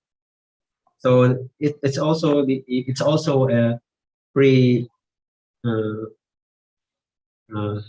predestination of what would happen the Messiah. The Messiah will come. Kaya napaka-importante that the 2 tablets of stone should not be broken. So, yun. Akyat ulit si Moses kasi kuha ulit siya ng 10 Commandments. Ulitin niya. This time, nag-dictate na si God, siya ang nagsulat. Pagbaba niya, yun. May tiwala na sa kanya yung mga people honored Moses. Yes. So, they built the tabernacle. Pinatayo nila. Ngayon, wala pa sila sa Canaan. So, doon pa lang sila sa Mount Sinai sa baba. So, kailangan nila mag-travel. Dala-dala ang tabernacle. Pinapatayo nila. So, Israelites lost faith. But when they're traveling, Israelites lost faith again. Anong nangyari? Second tabernacle, God. Kaya mag-proceed na sa third foundation for the tabernacle. So, the third foundation for the tabernacle, ito yung nagpadala si Moses ng 40 days ng 12 spies. So, may 40-day mission spy out of Canaan. After 40 days, so pinadala niya yung 12 spies, the representation of every tribe, 12 tribes, those 12 people. And kaso pagbalik, after 40 years spy out of Canaan, negative yung 10, dalawa lang yung positive. Malalaki na yung mga Israelite, mga Canaanites, mga matatapang, baka talo tayo doon. Pero yung dalawa, positive. Pwede pa tayong makapasok tayo doon. We can live a happy life out there. Yun. Pero since marami ang negative, konti lang positive. So, kumalat ang mas marami ang negative. So, the Israelites murmured again against Moses. Ang nangyari, prolong ang Providence. Kaya yun po, yung 21 months, naging 40-year third wilderness course. Ikot-ikot sila doon.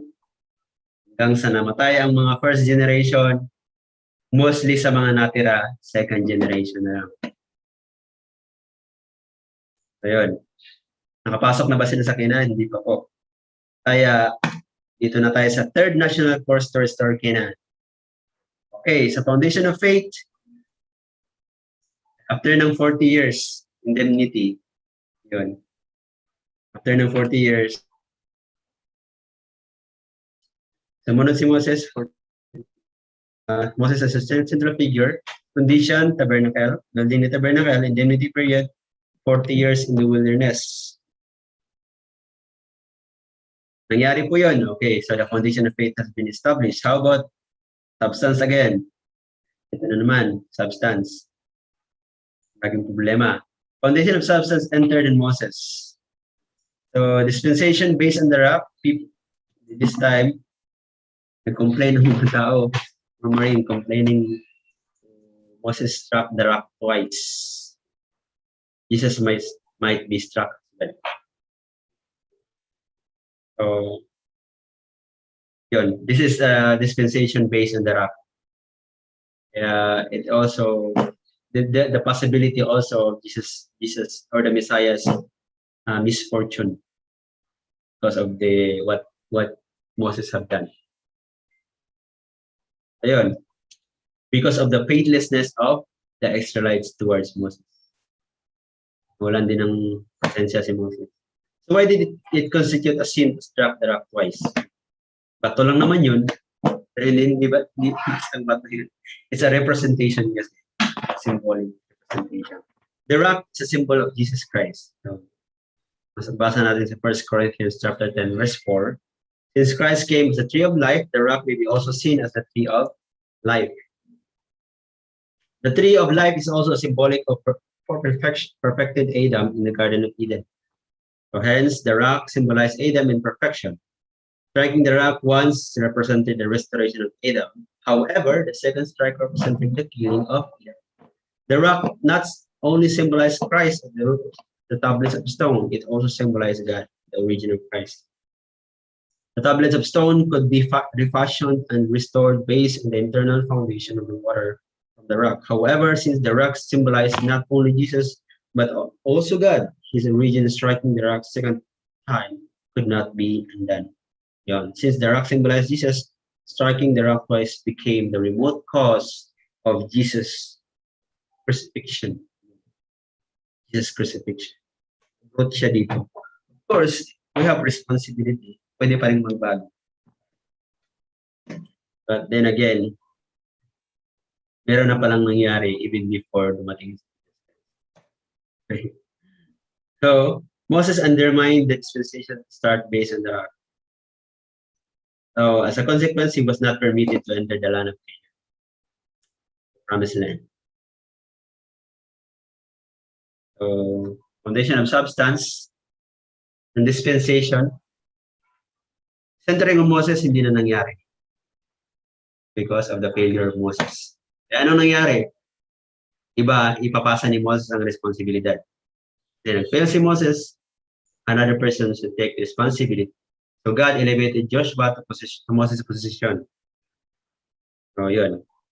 Joshua sent 2 men to spy out the fortified city of Jericho. When they returned from Jericho, the 2 spies made a faithful report saying, all the inhabitants of the land are faint-hearted because of us. So, foundation of faith, centering on Moses. Ang problema, foundation of substance. Centering on Moses cannot be, so it must be Joshua will be in the position of Moses. Ngayon, ito, sumunod naman ang mga younger generations, mga Israelites kay Moses, ay kay Joshua. So, nangyari po ang foundation of substance. The dispensation began. Okay. So they entered Canaan and defeated 31 kings altogether. Nakapasok po sila sa Canaan, pero si Moses hindi. Dahil sa kasalanan niya. Umiiyak si Moses sa tuktok ng bundok kasi nakatingin na lang siya sa Canaan. Based on this victory, they laid the foundation of substance in the third national course and established the national foundation for the Messiah. Ayan, establish ang national foundation for the Messiah. Is it enough? Kakapasok pa lang nila eh. Wala pa silang, may grupo na sila pero hindi pa established. Organized, hindi pa organized. So, how can they kaya, ang naging problema, the Messiah could not come. Because, however, fallen people had already founded powerful nations. Meron ng Egyptian, meron ng mga Assyrians, Babylonians, and during that time, angkinin din nila yung Canaan, or Israel. Kaya nagsuffer din sila along the way. Kaya nawalan ng faith ang mga second generation even. So, however, once the younger generation of Israelites entered Canaan, they also became faithless. Hence, God's providence was prolonged again and would suffer repeated setbacks until the time of Jesus. Kaya nga, ang mga Israelites, they are expecting the Messiah in order to save them. Kasi, Kasi nga, nag-suffer ulit sila. Bawa ng Israelites. Hirap na. Ganun. Ayun. Na-divide pa yung Israel, north and south. Tapos, hanggang sa yung mga tribes, gulo-gulo na. So, sira na. So, they suffered so much, they're expecting the Messiah. They're expecting Jesus to come. That is their Messiah. So, some lessons from Moses' course. First lesson is, even by studying the providence and centered on Moses alone, we cannot but come to the conclusion that God exists and has been guiding human history toward the realization of one absolute purpose.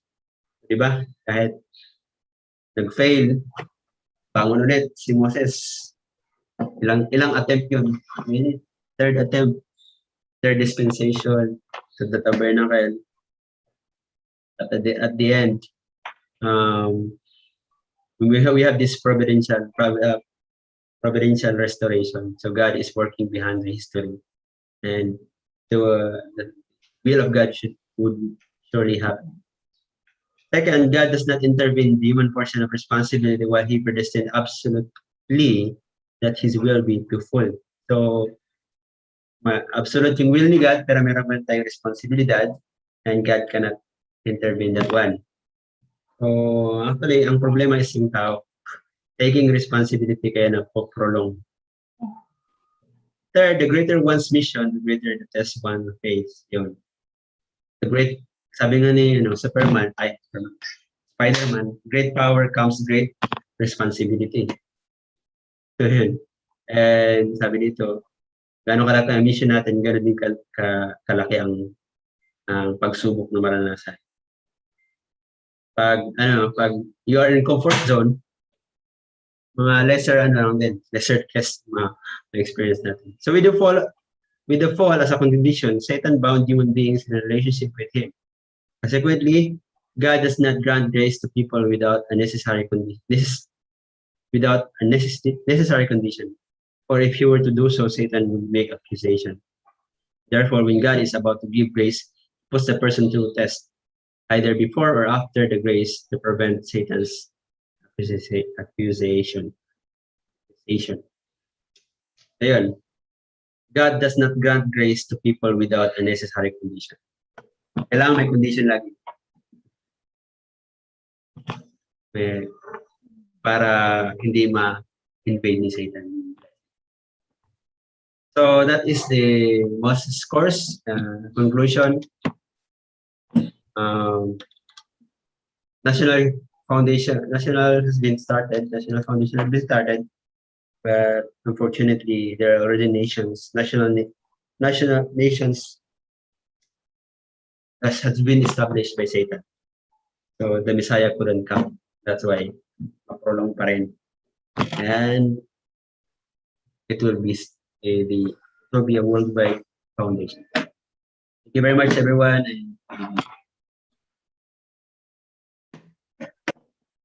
Okay, thank you po. Let us give a round of applause again to Sir Herwin Kaliawan for his sharing about the providence of restoration, centering on the leadership of Moses. Moses pala. Sorry. Okay. Next, supposedly, is the supplemental to parents' word. Meron bang nag-prepare? Hindi daw nag-prepare daw si Doc G ng exam. Kaya sa ano na lang daw siya sa YouTube. Meron bang makakapag-share about supplemental words to parents who to fathers' words about our topic?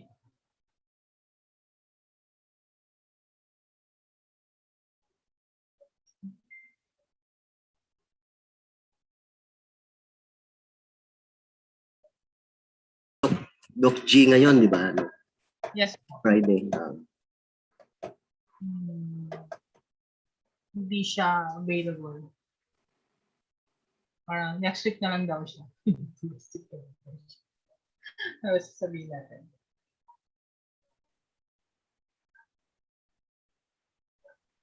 Kung ano din, lahat ng first batch kasi, ano na, pangalawa na kayo, ano? Sa lecture. Ikaw, sis, pangalawa ka na, di ba? Si Herwin, pangalawa na. Si I Doc, think we can proceed na sa ano, sa Jesus, tsaka sa... Kasi actually section, yung Abraham, na-discuss na natin yung nakaraan. Even before tayo bumalik sa... I think, ano na, Jesus. section 3. Section Ano 3 next? tayo. Kailang sa akin, isa pa lang eh. Pwede kung ano ngayon, kung ano. Proceed ka Tapos- ngayon, kuya, tapos bukas mag-ano. Next ano na, section 3 na tayo lahat. First batch. Jesus. Kailan, si ano, Si Doc G, nakadawalan na rin. Dalawa na rin siya eh. Mas maganda pag tapusin na natin yung first batch saka second para makafocus tayo sa third batch. From ano, kung matapos natin agad yung part 2 ng Divine Music. Kaya nga ngayon gawa natin ano lang eh, dalawa na lang para mabilis. So pag nakadalawa na, move on tayo doon sa ano, next section.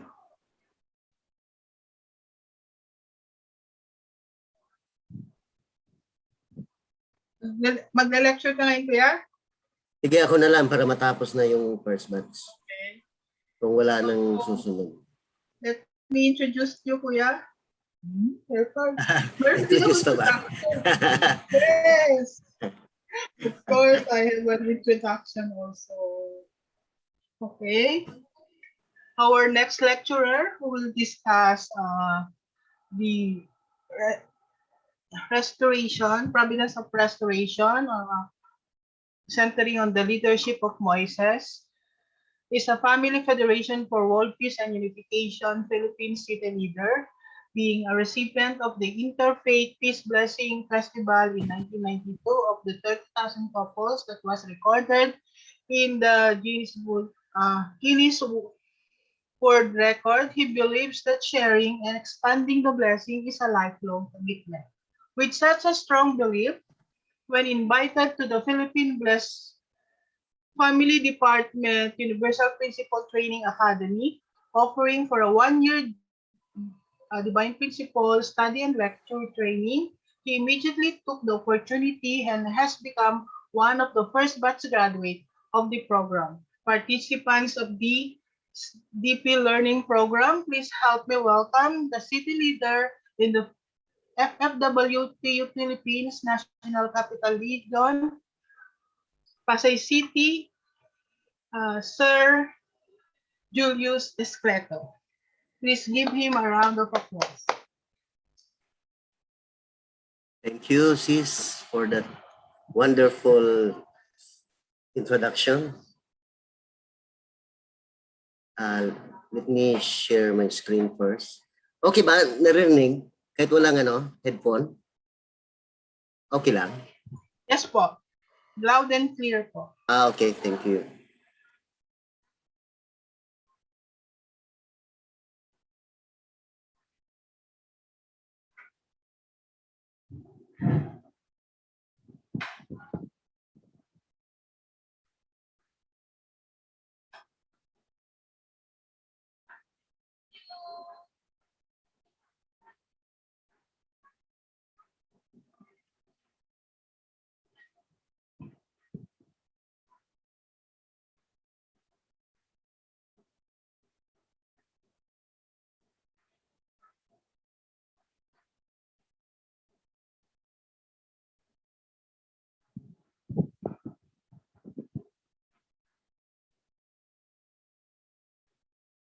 Okay, mayroon na.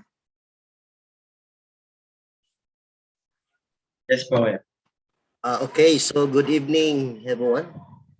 So this evening I'll be sharing or discussing section 2, the providence of restoration under the leadership of Moses. So we learn from the lecture of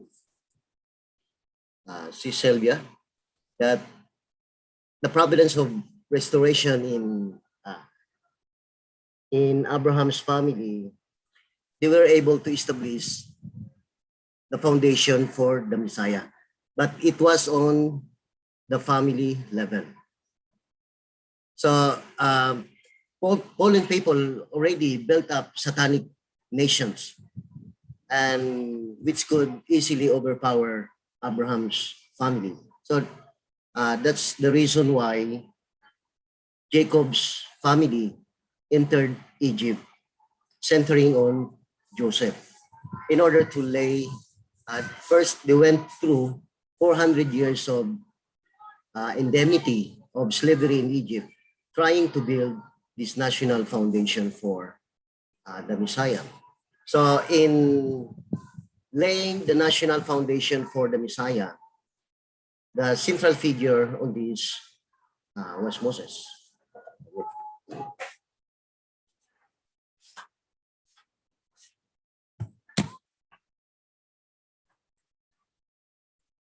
Okay, so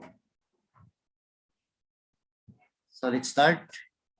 The providence of restoration led by Moses was built upon the foundation for the Messiah laid in Abraham's family. Nevertheless, the principle still required Moses himself to lay the foundation for the Messiah by restoring through indemnity the foundation of faith and the foundation of substance. So we know that this national foundation for the Messiah led by Moses was built upon the foundation for the Messiah laid in Abraham's family. So Moses cannot lay this national foundation for the Messiah without having that foundation for the Messiah on the family level.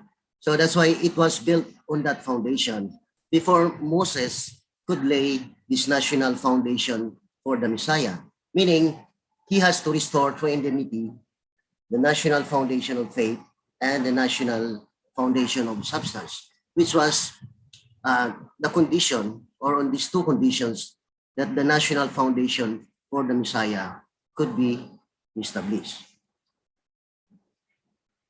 So what must be the reason why he has to lay similar responsibility?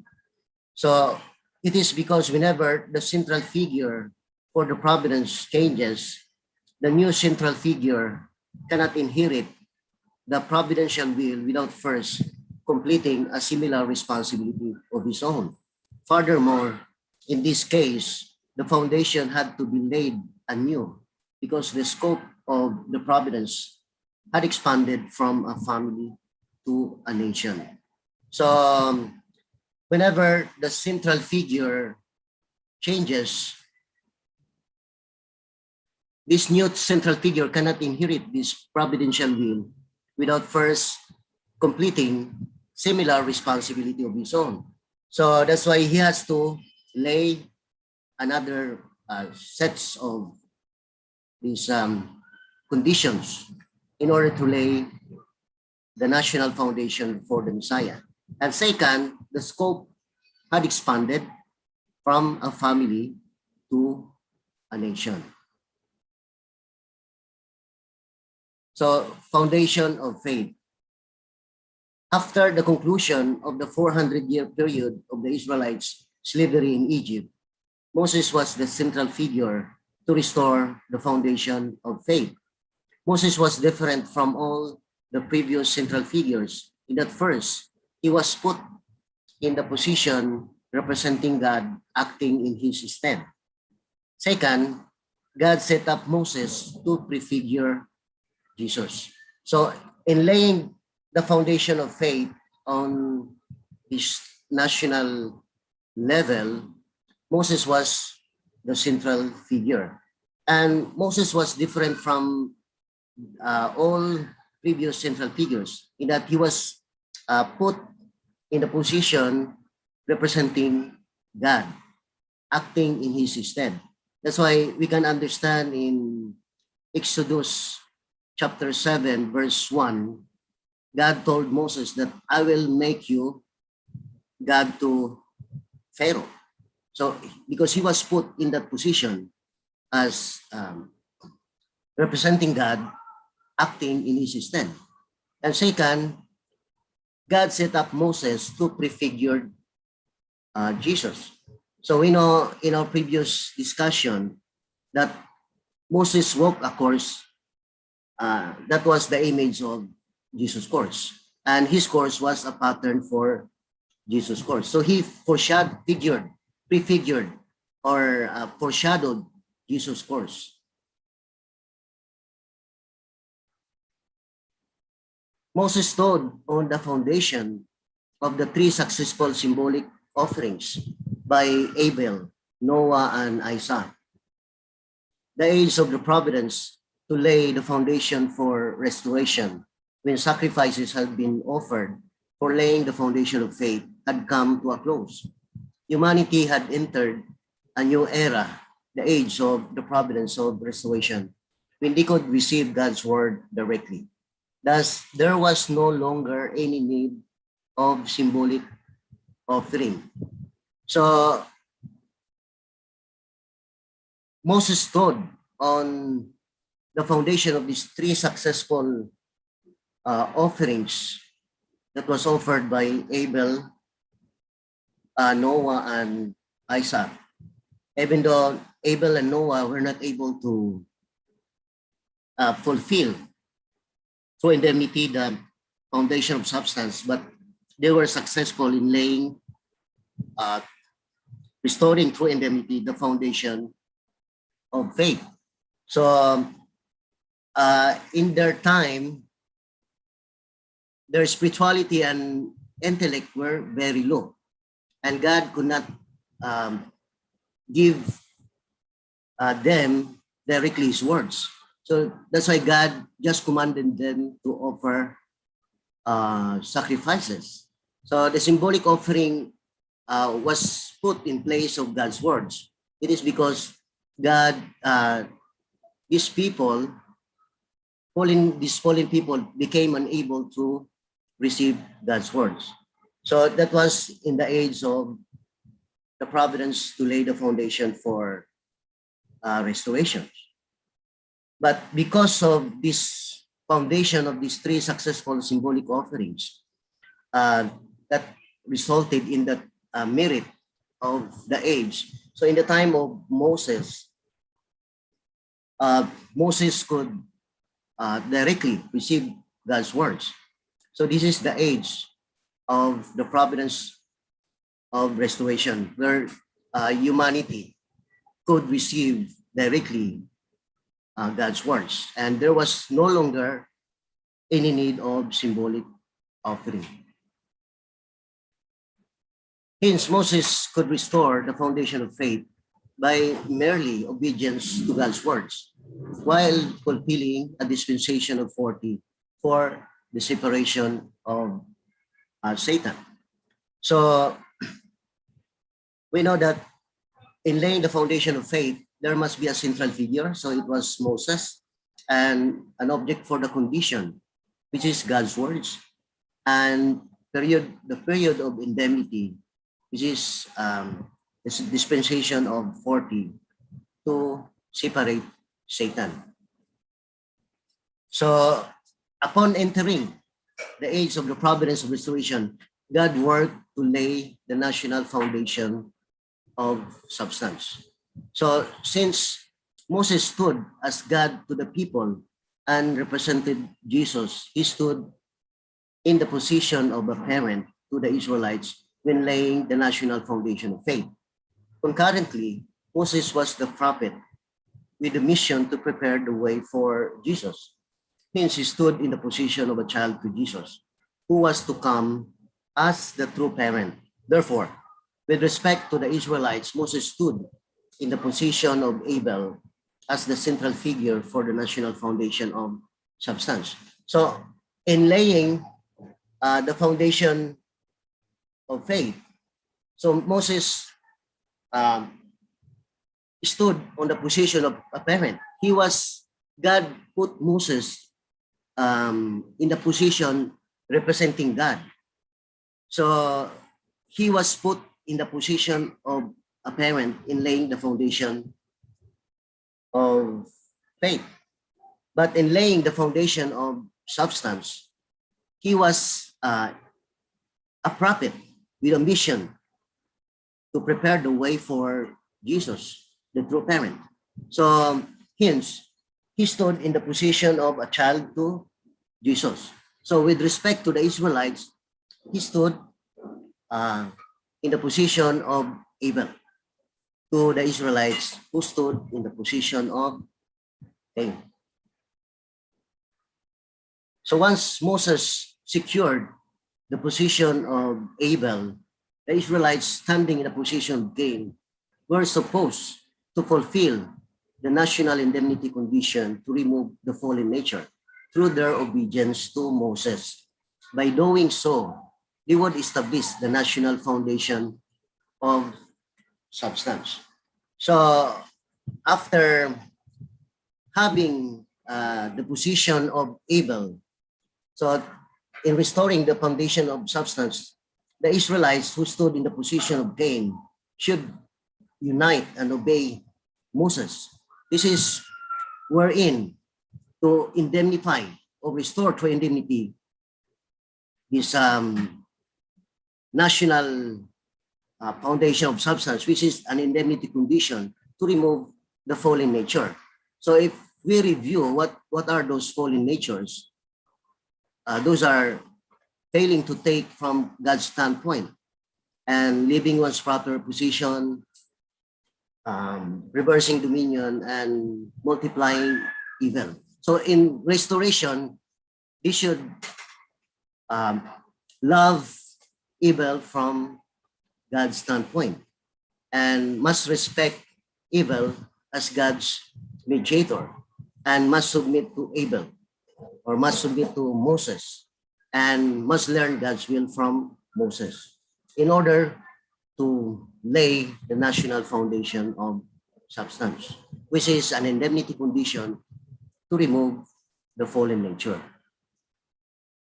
So national courses to restore Canaan under the leadership of Moses compared.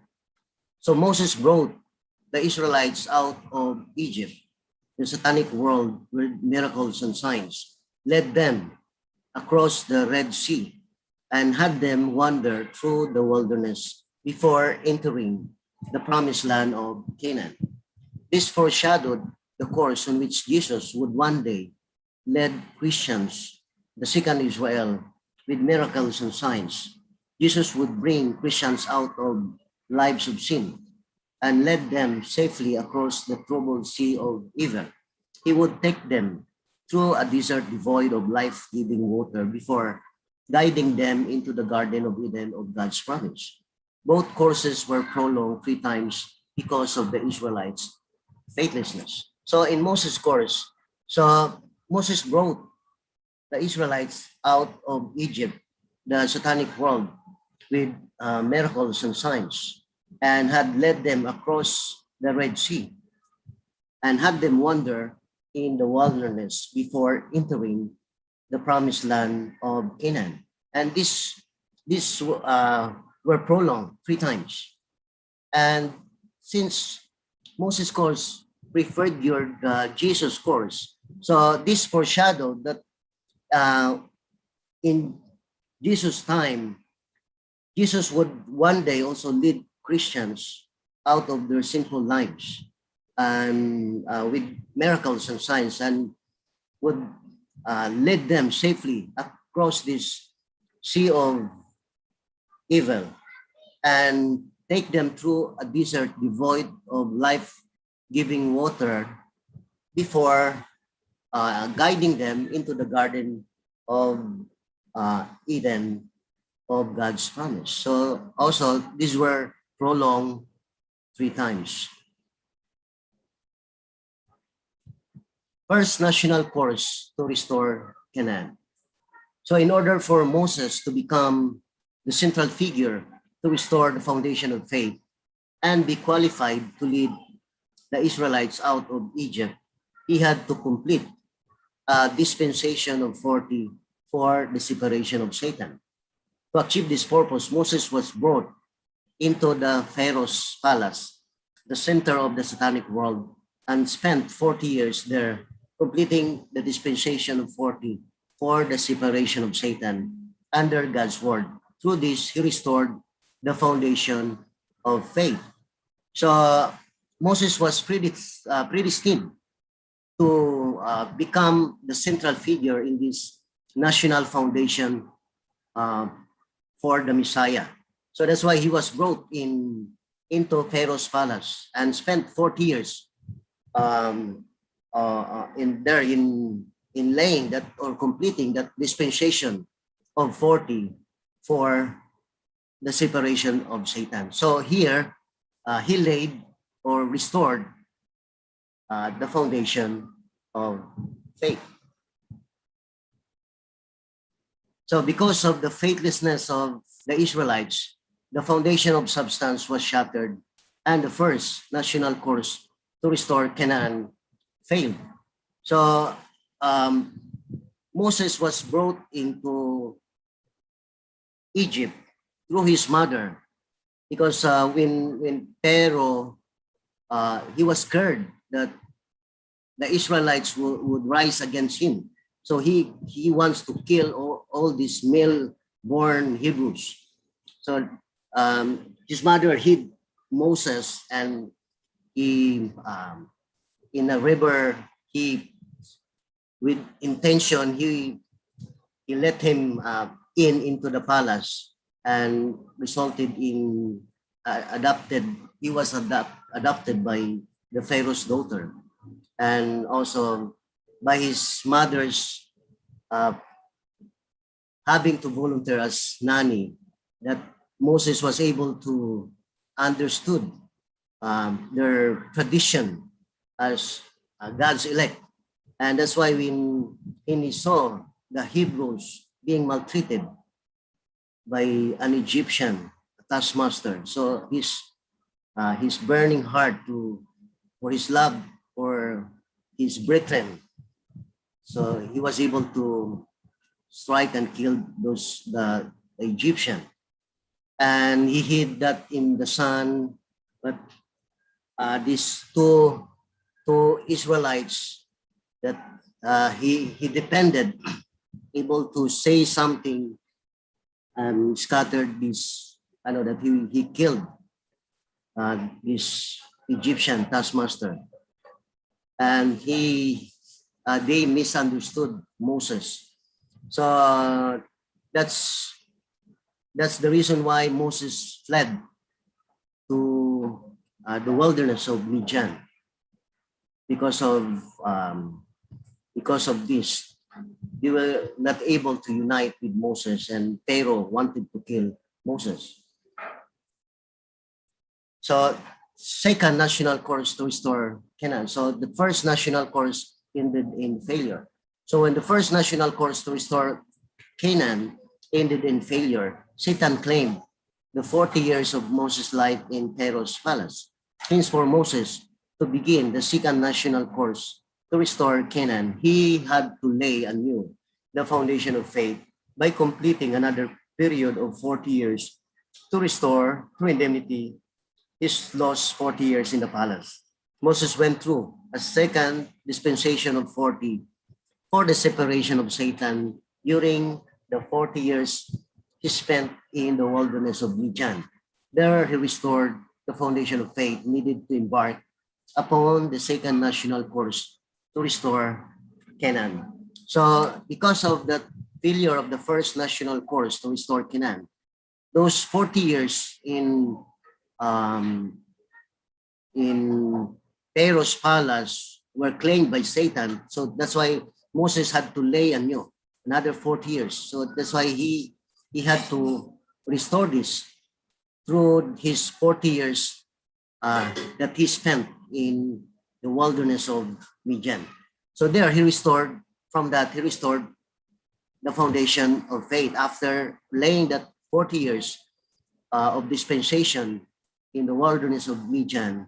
And now he could embark on the second national course to restore Canaan. So once Moses restored the foundation of faith in the wilderness of Midian, he also secured the position of Abel in fulfilling the national indemnity condition to remove the fallen nature. God worked the dispensation to start the national course to restore Canaan when Moses struck and killed an Egyptian.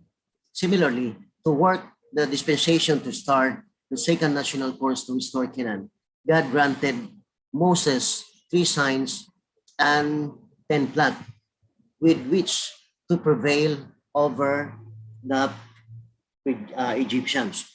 So in the second national course to restore Canaan, when Moses again could embark in this second dispensation, God granted Moses with these 3 signs and 10 plagues. So these are the 3 signs when he put his rod. The first one, he puts his rod on the ground that it turns into serpent.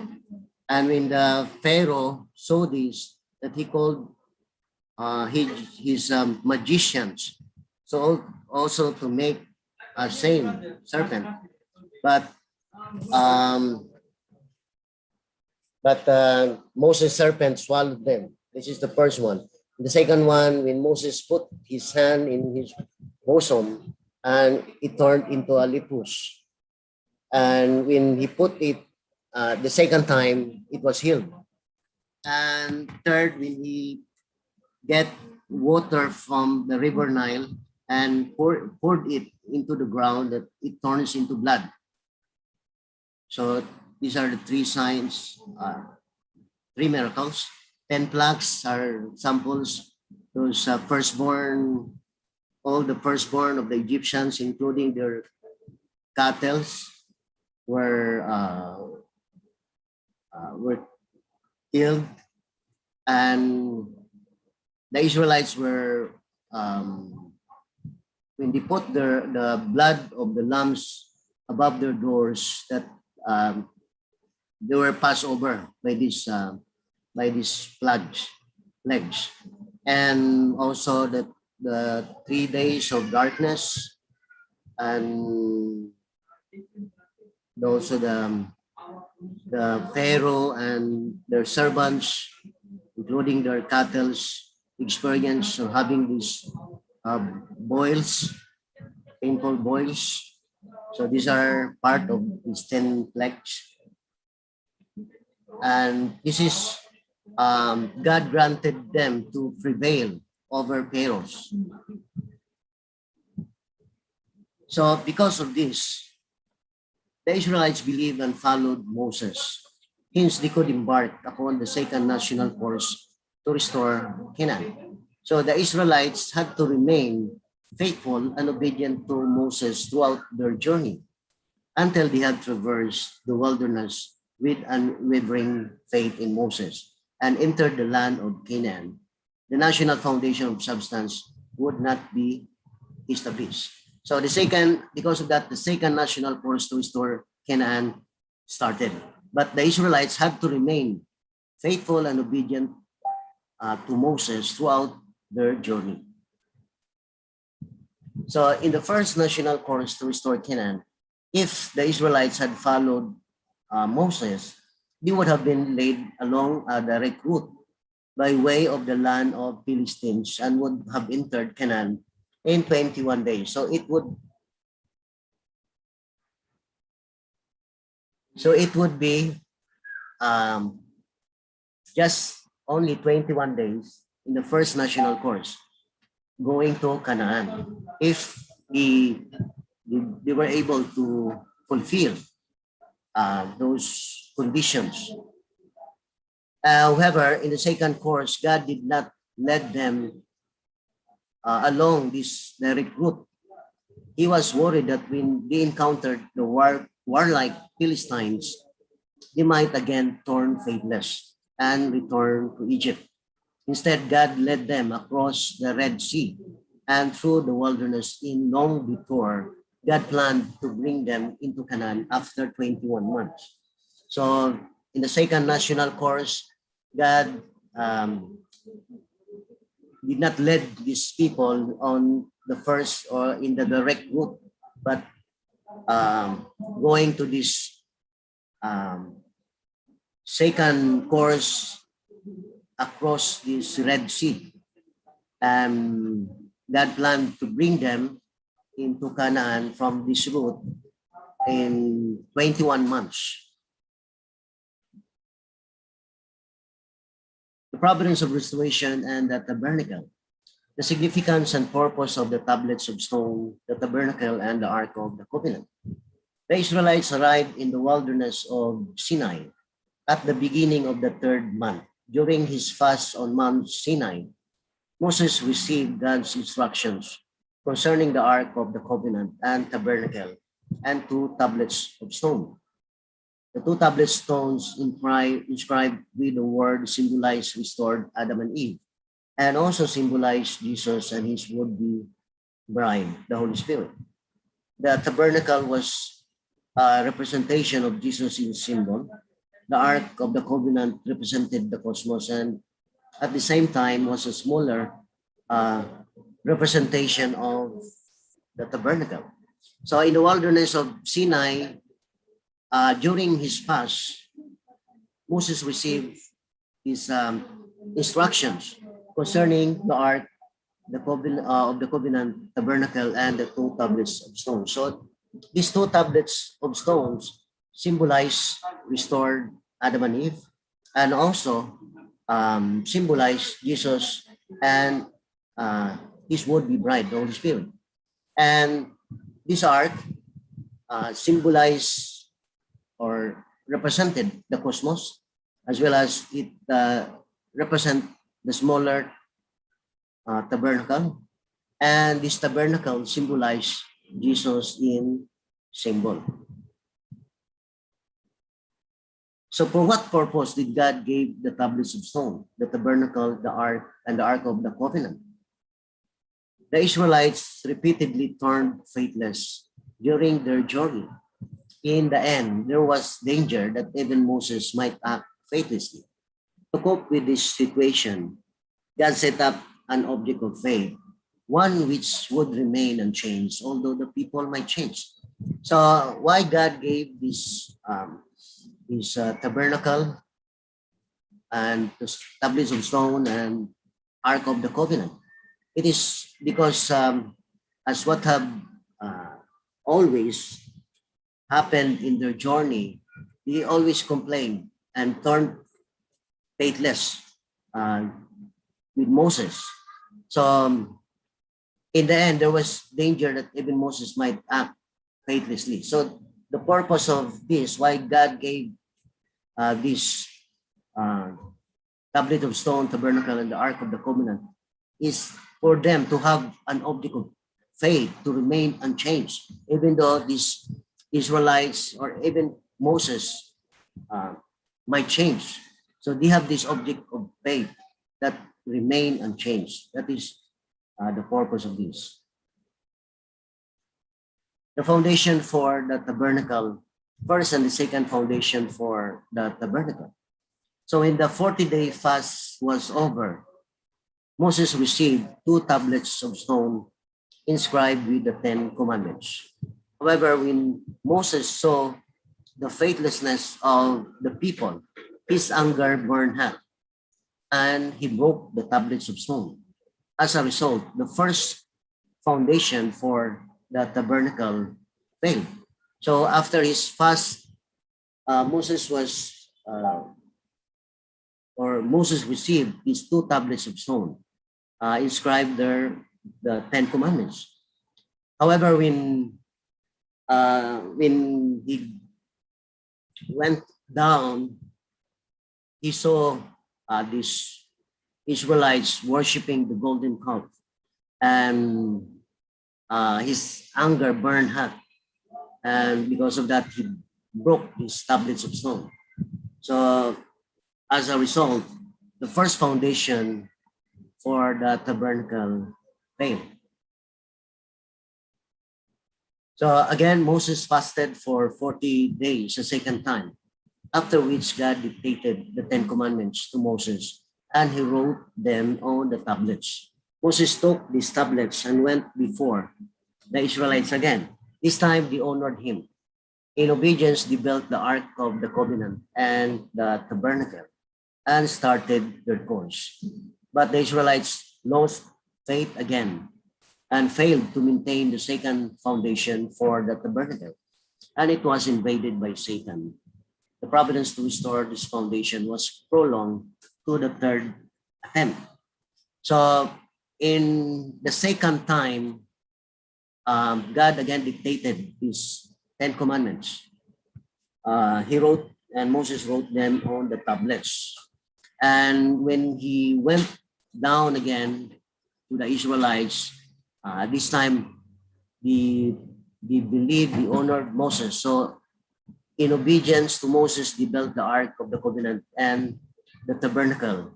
And in that, they started their course.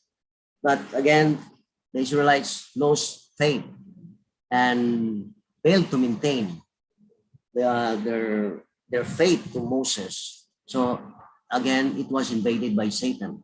So the providence to restore this foundation again prolonged to a third attempt. Third foundation for the tabernacle. The 40-day mission to spy out the land of Canaan was given as the condition to restore to indemnity the foundation for the tabernacle in the third attempt. When the 12 spies returned from the mission, all of them except Joshua and Caleb presented faithless reports. Upon hearing this report, the Israelites again murmured against Moses as a result of their lack of faith. The third foundation for the tabernacle ended in failure. So in the third foundation for the tabernacle, they were given this 40 days spy mission as a condition to restore to indemnity the foundation for the tabernacle in this third attempt. So when these 12 spies returned from their mission, except Joshua and Caleb, all others gave faithless reports. So upon hearing the reports of these faithless reports of these 10, except Joshua and Caleb, the Israelites again murmured, and as a result, the third foundation for the tabernacle ended in failure.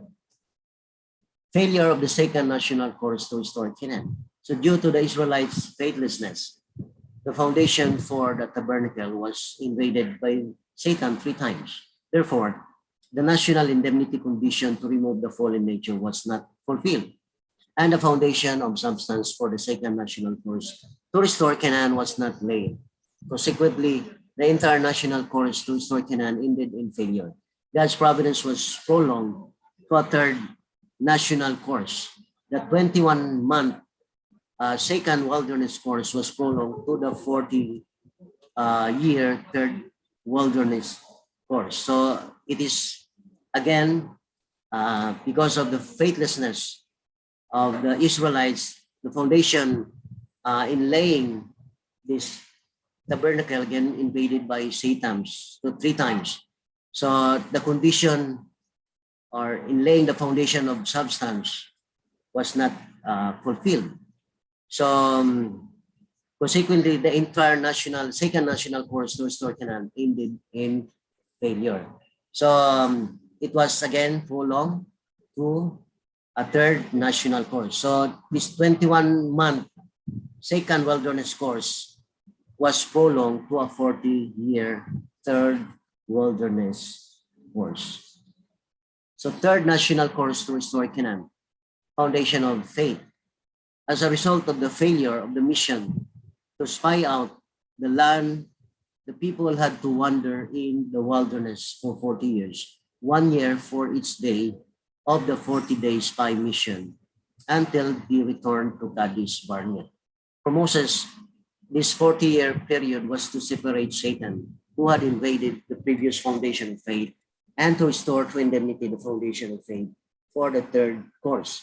Moses honored the tabernacle with faith and loyalty throughout the entire 40 years of wandering in the wilderness. By the time he returned to Kadesh Barnea, he had completed the foundation of faith for the third national course to restore Canaan.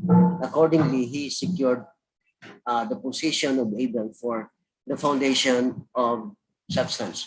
So the third national course to restore Canaan. So in laying the foundation of faith, again, Moses had to lay this 40 years of indemnity in the wilderness. So after completing this 40 years in wilderness, and when he returned to Kadesh Barnea, he had completed that foundation of faith in the third national course to restore Canaan. At the same time, he secured the position of Abel. So he restored to indemnity this foundation of faith.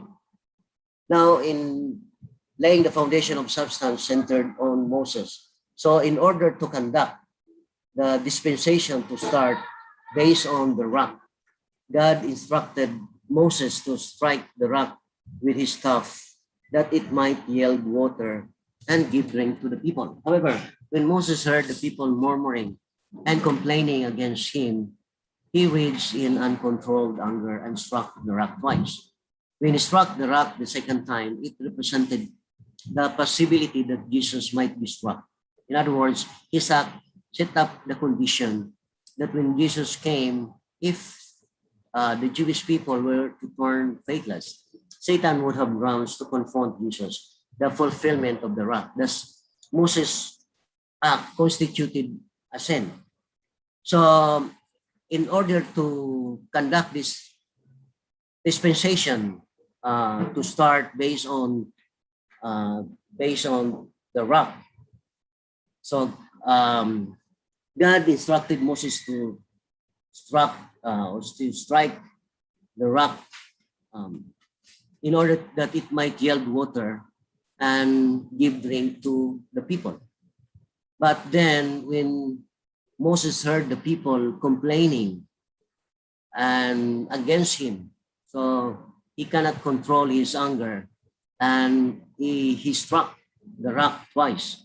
So when he struck the rock twice, there might be a possibility that when Jesus came and there is a condition, or the Israelites would become faithless to Jesus, that Satan would have grounds to confront Jesus, the fulfillment of the rock. And that's the reason why Moses striking the rock twice constituted a sin. And furthermore, another reason, the rock is a symbol for Jesus Christ. That is in 1 Corinthians chapter 10, verse 4. Since Christ came as the tree of life, the rock may also be seen as the tree of life. The tree of life is a symbol for perfected Adam in the Garden of Eden. 1 Corinthians chapter 15, verse 45. Hence, the rock symbolized Adam in perfection. So striking the rock once represented the restoration of Adam. However, the second strike represented the killing of Adam.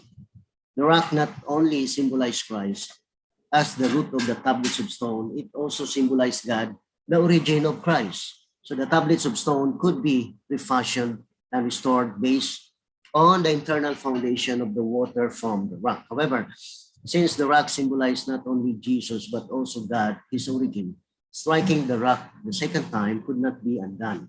Since the rock symbolized Jesus, striking the rock twice became the remote cause of Jesus' crucifixion. So it is because the rock is a symbol for Christ, and it is stated in 1 Corinthians chapter 10, verse 4. So since Christ came as the tree of life, so also the rock may be seen as the tree of life. So we saw in the Bible, or in the Bible, it was stated that the tree of life is a symbol for a perfected Adam. So hence, striking the rock once would be restoration of Adam. However, the second strike represented killing Adam. So not only that, not only the rock symbolized Jesus, who is the root of the tablets of stone, it also symbolized God, the origin of Jesus. So because of that, because of that actuations of Moses, striking the rock twice constituted a sin. And also, it might be the remote cause of Jesus' crucifixion.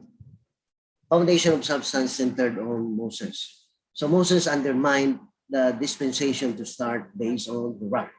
As a consequence, he was not permitted to enter the promised land because of that that act of striking the rock twice. So he undermined the dispensation of based on the rock. So as a result, he was not permitted to enter Canaan. Foundation of substance centered on Joshua. So because of that, God elevated Joshua to Moses' position. Joshua sent 2 men to spy out the fortified city of Jericho. When they returned from Jericho, the 2 spies made a faithful report saying, all the inhabitants of the land are faint-hearted because of us. So because of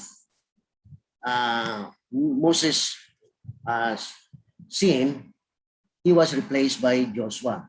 And Joshua sent 2 men to spy the fortified city of Jericho. And when they returned, they made a faithful report, and that all the inhabitants of the land are lack of courage because of us, faint-hearted.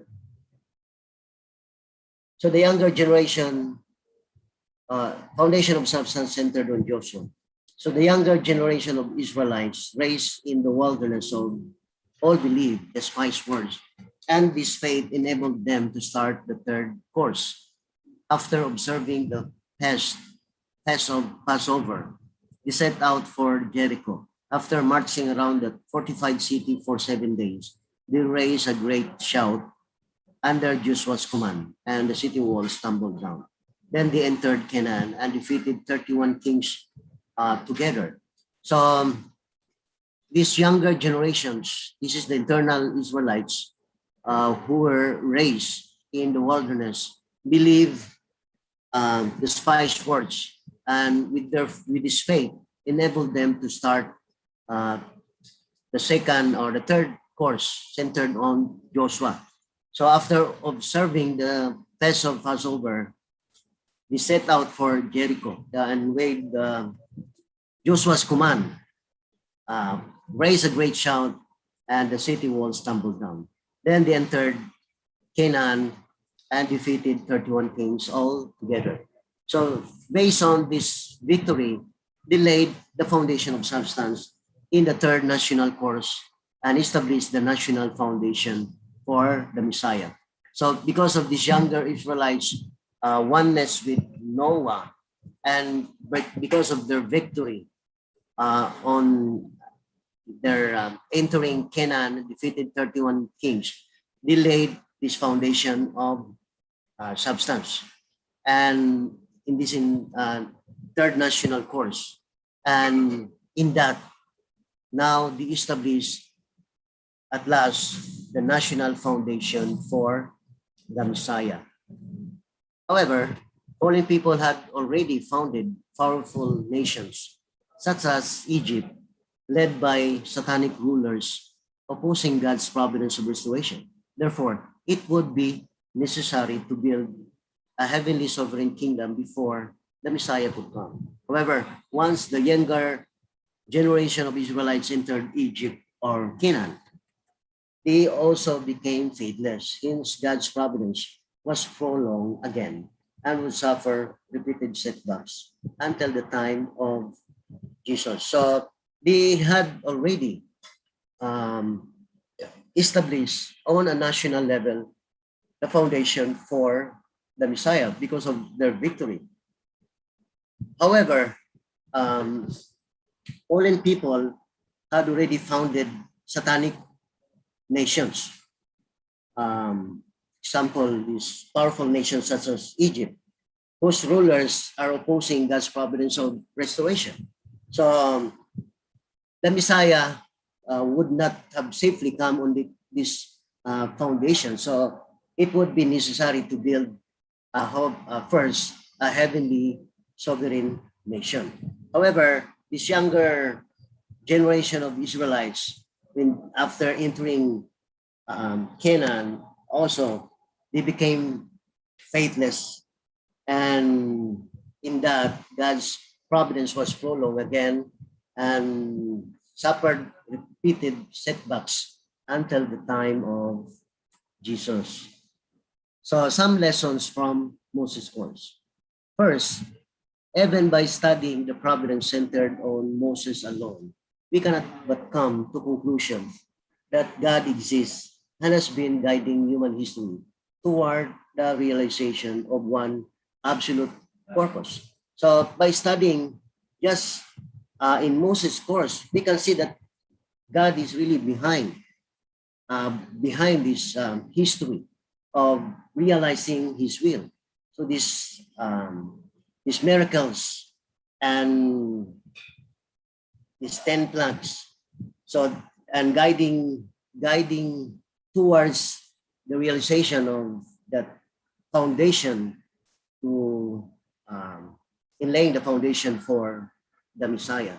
So we know that God's will is absolute, and He is the Alpha and the Omega, the beginning and end. So His will should one day be realized. So he was behind this guiding human history towards that realization. And second, God does not intervene in the human portion of responsibility. While He predetermines absolutely that His will be fulfilled. So we know again that God's will is absolute, but the fulfillment of God's will is conditional because it requires human portion of responsibility in addition to God's portion of responsibility. And God has high regard in human portion of responsibility, and He does not intervene with regard to that. Third, the greater one's mission, the greater the test one will face. So when in laying the national foundation in restoring Canaan, the second course, when his journey to Pharaoh to bring his people out of Egypt. So Moses had this test from God. God was angry because his sons were not circumcised. So God sought to kill Moses. So it was in Exodus chapter 4, verses 24 to 26. God sought to kill Moses, but he was saved by his wife. When he cut the foreskin of his sons and threw it into Moses. Then he was saved by that. So just like when Jacob journeyed to Esau, also the angel came. He was put into test, but he was able to win over the angel, and he was named as Israel. And here also in Moses' course, he was having this test also. So the greater one's mission, the greater the test one will face. But in Moses' time, he was with his wife, and he was saved by his wife Zipporah. And fourth, with the fall as a condition, Satan bound human beings in a relationship with him. Consequently, God does not grant grace to people without a necessary condition. For if he were to do so, Satan would make accusations. Therefore, when God is about to give grace, he puts the person through a test, either before or after the grace, to prevent Satan's accusation. So before God could grant Moses the 3 miracles, after only that he was able to have that test from God. When God sought to kill Moses, that he was able to be able God to grant him the 3 miracles. So because of the fall, we bound ourselves in blood ties with Satan. So we both embodied good and evil. So God does not grant a grace without a necessary condition. Otherwise, because of that blood ties, Satan would make accusations.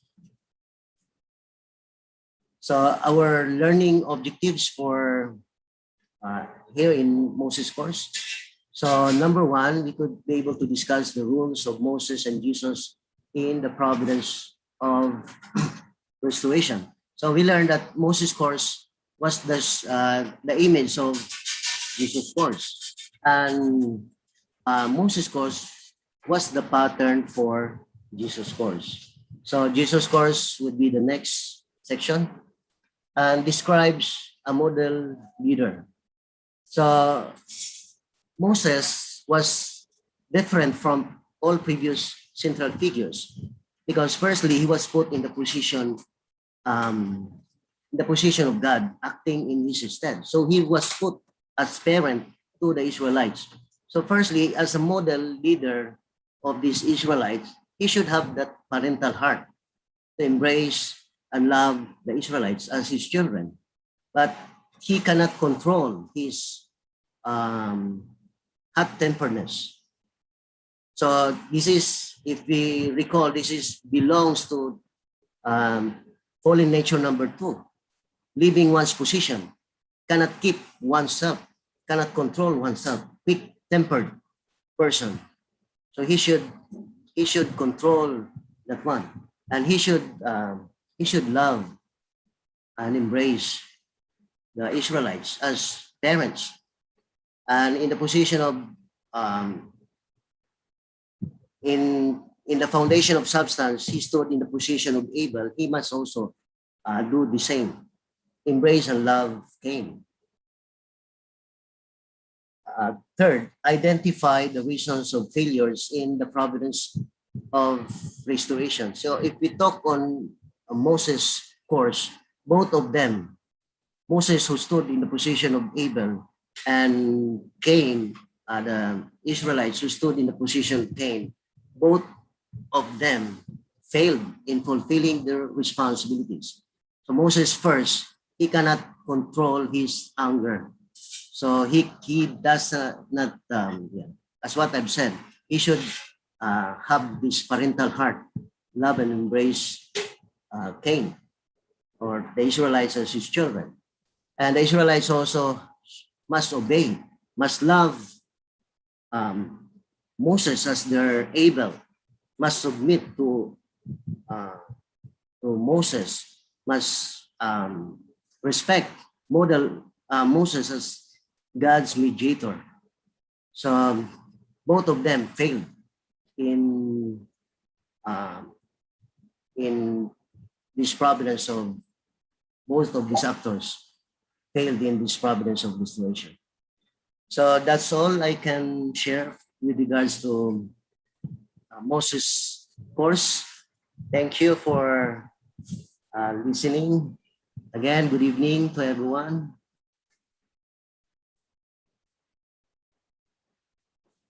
Okay.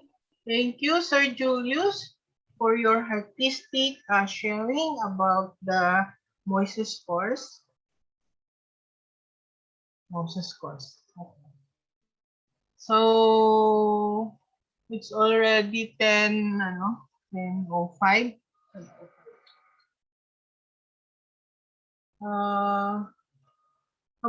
Ano yung nangyari yung ginawa ko?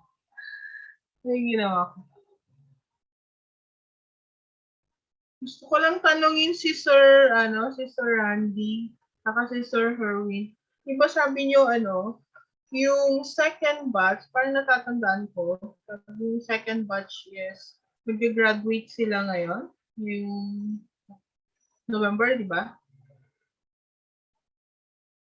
Tama ba ako? Last week ng November po. Last week.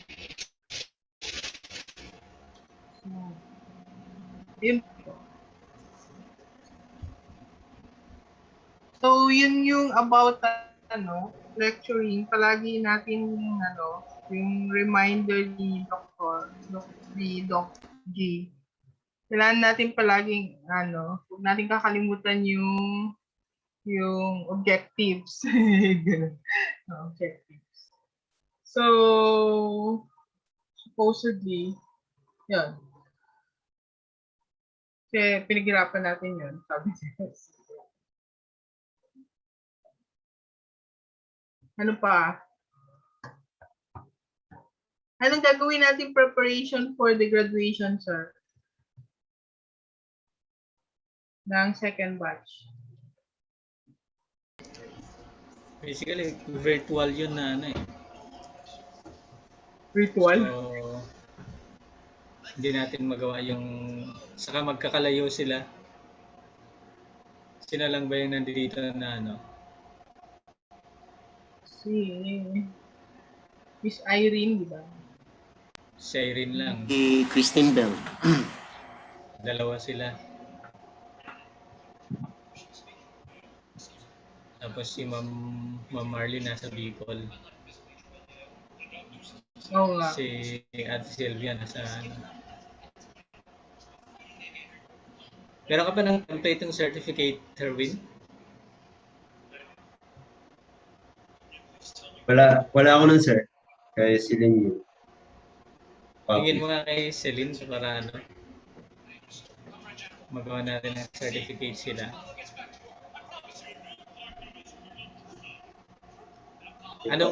Magkano ka ng program, Ate Relina? Commencement ceremony program. Okay. Last week Kanta si Kuya Julius. Saan? Ano daw? Wala na akong kanta-kanta eh. mula nung sa infanta eh. Wala nang practice. Wala nang Siguro pag nakalabas ulit to. Buhos na naman.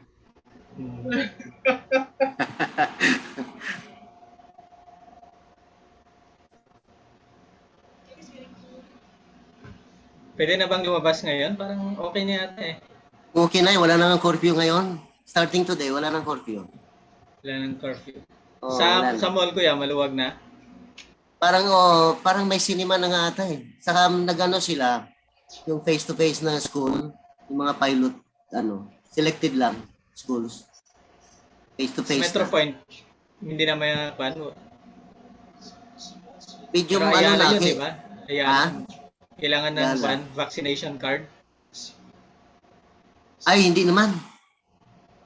Hindi. Lang. Kahapon, nung umalis kami nung pinsan ko, nung inayos ko yung nung kumain kami, nag-dine-in kami, they required a vaccination card. Yung sa dine-in pala. Ganyan, kinakailangan. Kasi yung mga fully vaccinated lang in-entertain nila eh. Pero pag papasok ka ng mall naman, hindi naman sila nag-ano. Pero pag dine-in ka, hinahanapan ka kasi yun yung protocols nila eh. Mga vaccinated lang yan mo. Kaya kailangan may ID na naka-state yung ano mo. Palagi kong ginadala. Ako naman palagi kong ginadala yung vaccination card ko. Nasa bag ko talaga siya. Traffic knowledge ang EDSA eh. Yung iba nga naka ano palagi, kasi kung ano, Ako talaga nakagano. naka-ID talaga. Para walang tanong-tanong. Nakasabit. Talaga. Nilaminate nila yung vaccination card nila. Oh, nakalaminate yung iba eh. May picture. Oo, kasi hahanapan pa. Yung aking kasing vaccination card, wala akong picture. Nanapan pa ako ng ID. May Na certification pa yan eh. May certification pa dun sa ano. Vaccination certificate. Yung sa inyo na meron? Card lang, sir. Meron Card yan. lang naman. May kasama yan na sa next page niyan. Doon sa Manila, doon pag mag-login ka doon sa sa vaccination Pangatlong page, meron. Meron doon yung certification. Kailangan mo rin yun na i-print. Para kasi walang pirma yung doon sa likod yung ID kung i-print mo yung front and back ng ID.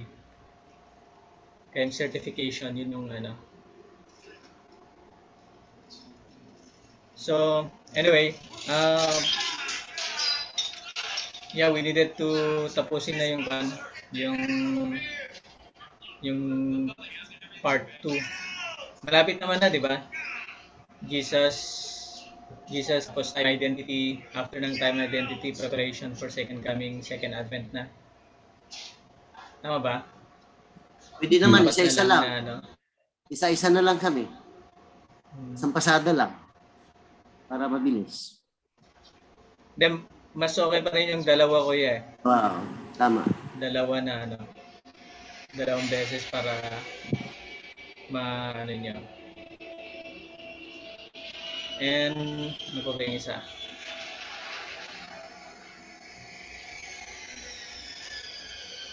Anyway, kinakailangan na rin natin aside from Father's words, we needed to find yung mga iba't ibang meron ba kayong lahat ng yung Word Scripture 1 and Word Scripture 2? Sa akin, one lang sa akin. Na po ako. Meron ba tayo dun sa driver win, yung 1 and 2? Meron tayong Word Scripture. Meron natin sa tperiod.org. Meron. Pwede niyang i-download dun yung PDF file na Yung Word Scripture 2 kasi meron ng incorporated din yung Father's words. Through Father's words. Kaya mas madali siyang gawing reference pagka i-combine Maganda iba't ibang yun to. religion. Iba't ibang religion pati yung mga words ni Father in yung expression in the new era. So at least meron kayo nun para sa ganun kasi isa sa mga next natin is how we can embrace different religion para sa ganun we can let them be united together. Starting with that, after that, from different religion, pagka nakaya nating may embrace lahat yun, madali na lang yung iba't ibang field of expertise Mas madali na lang siya kasi ang pundasyon naman ng lahat even sa iba't ibang mga principles, iba't ibang principles na iba't ibang field of knowledge is naka-base pa rin dun sa universal principle. Kaya pag may apply mo yun sa iba't ibang religion, hindi ka na mahirapan na mag-adjust sa iba't ibang form of knowledge na i-adjust siya, i-present siya in that manner. Naghahanap si Eva ng Buddhism. Yung Word Scripture actually, kung incorporate mo yung iba't ibang doon sa lalo doon sa theory about God, um, yung about God mismo sa ano, pwede nang ano yun eh.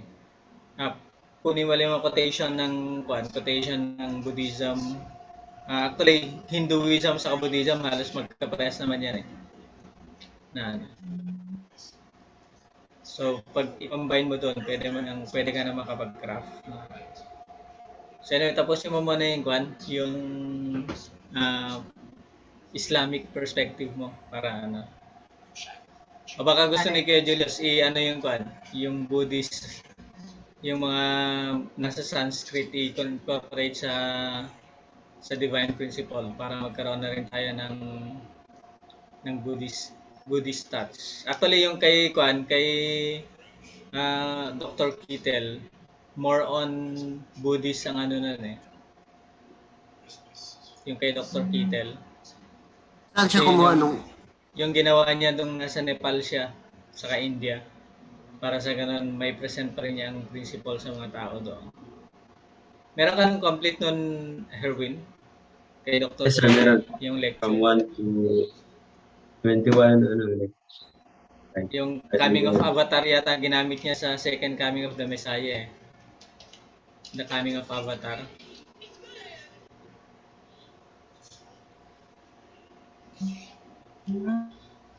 So i-share mo ngayon sa Google Drive para everybody can see. Natutuwa talaga ako dun sa Islamic kasi nga parang mas maano siya, nagiging mas clear talaga yung talagang yung sinasabi ko na nagko-complement talaga siya. At saka mas clear yung presentation nila kay Jesus kaysa Christianity. Okay, tingnan mo tayo pagdating mo ng Jesus course. Opo. Doon sa Christology mas ano. Okay, so maybe that's all for now. And then tomorrow we'll be seeing each other tomorrow night together with some other. Paano po yung paano yung tomorrow, sir? Si Irene yata mag-MC bukas eh. Yung schedule natin, ganun pa rin siya. Apo. Si Miss Irene. Sige, sir. Okay. Sige. Ay, nagawan mo na ng profile bawat lectures para sa introduction nila. Hanggang lang po, ang meron ako is, ilan pala anak niyo, sir? 6 o 5? 5 po yung nasa amin. Isa yung in-offer namin. Yan. Yung sa inyo, kay Sir Herwin, kay Miss Sylvia, kay Sir Julius lang po. Meron ako kay Sir Ray, pero hindi mo na kailangan yan. Wala ako Meron. Meron po. Si Doc, wala pa akong nagagawa at saka sila Miss Irene at saka si tatlo lang. Sa inyo pa lang po. Wala rin ako sa sarili ko. Hindi pa nagagawa.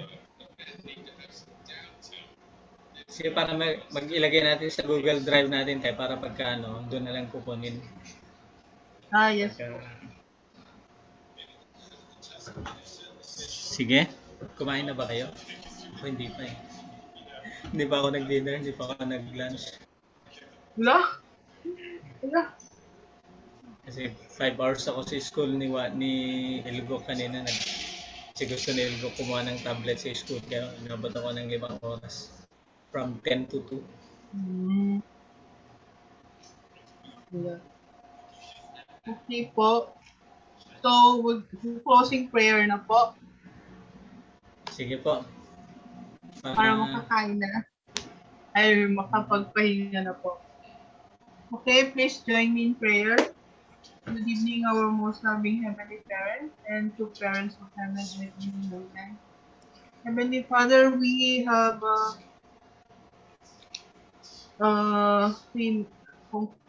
completed po our class for today, and we have shared practice lecturing the providence of restoration based on the leadership of Moses and also the Abraham's family. And we thank you for all the sharings and for guiding us, and so that we can better uh, share the divine principle to other people, to your children, to your lost children, Heavenly Father, for so many years, and that through our effort in sharing these lectures, Heavenly Father, may we be able to bring them back to you, to your heart. Heavenly Father, please guide us always into finding people, prepared people to listen to the divine principle so that they can go back to you until such time that we can uh, share this to all the 7.8 billion people of the world, Heavenly Father. And also, Heavenly Father, we also praying that we can uh, inspire other members who knows the divine principle to also learn how to train how to lecture the divine principle also, Heavenly Father, so that we could fast track this endeavor, so that uh, together by 2027 we can truly bring back all 7.8 billion people back to your bosom. Heavenly Father, this we pray and report together with all my colleagues, my brothers and sisters of the Universal Principal Training Academy, and together with our mentor in the names of Ray and Relina Delendo, Central West Family, Aju. Aju. Okay, good night. Ito, Night Night. to all, and yeah, See you tomorrow. Di ko pa nagagawa yung nagawa ko na siya, pero hindi ko pa napapasukan ng yung 15 points at 15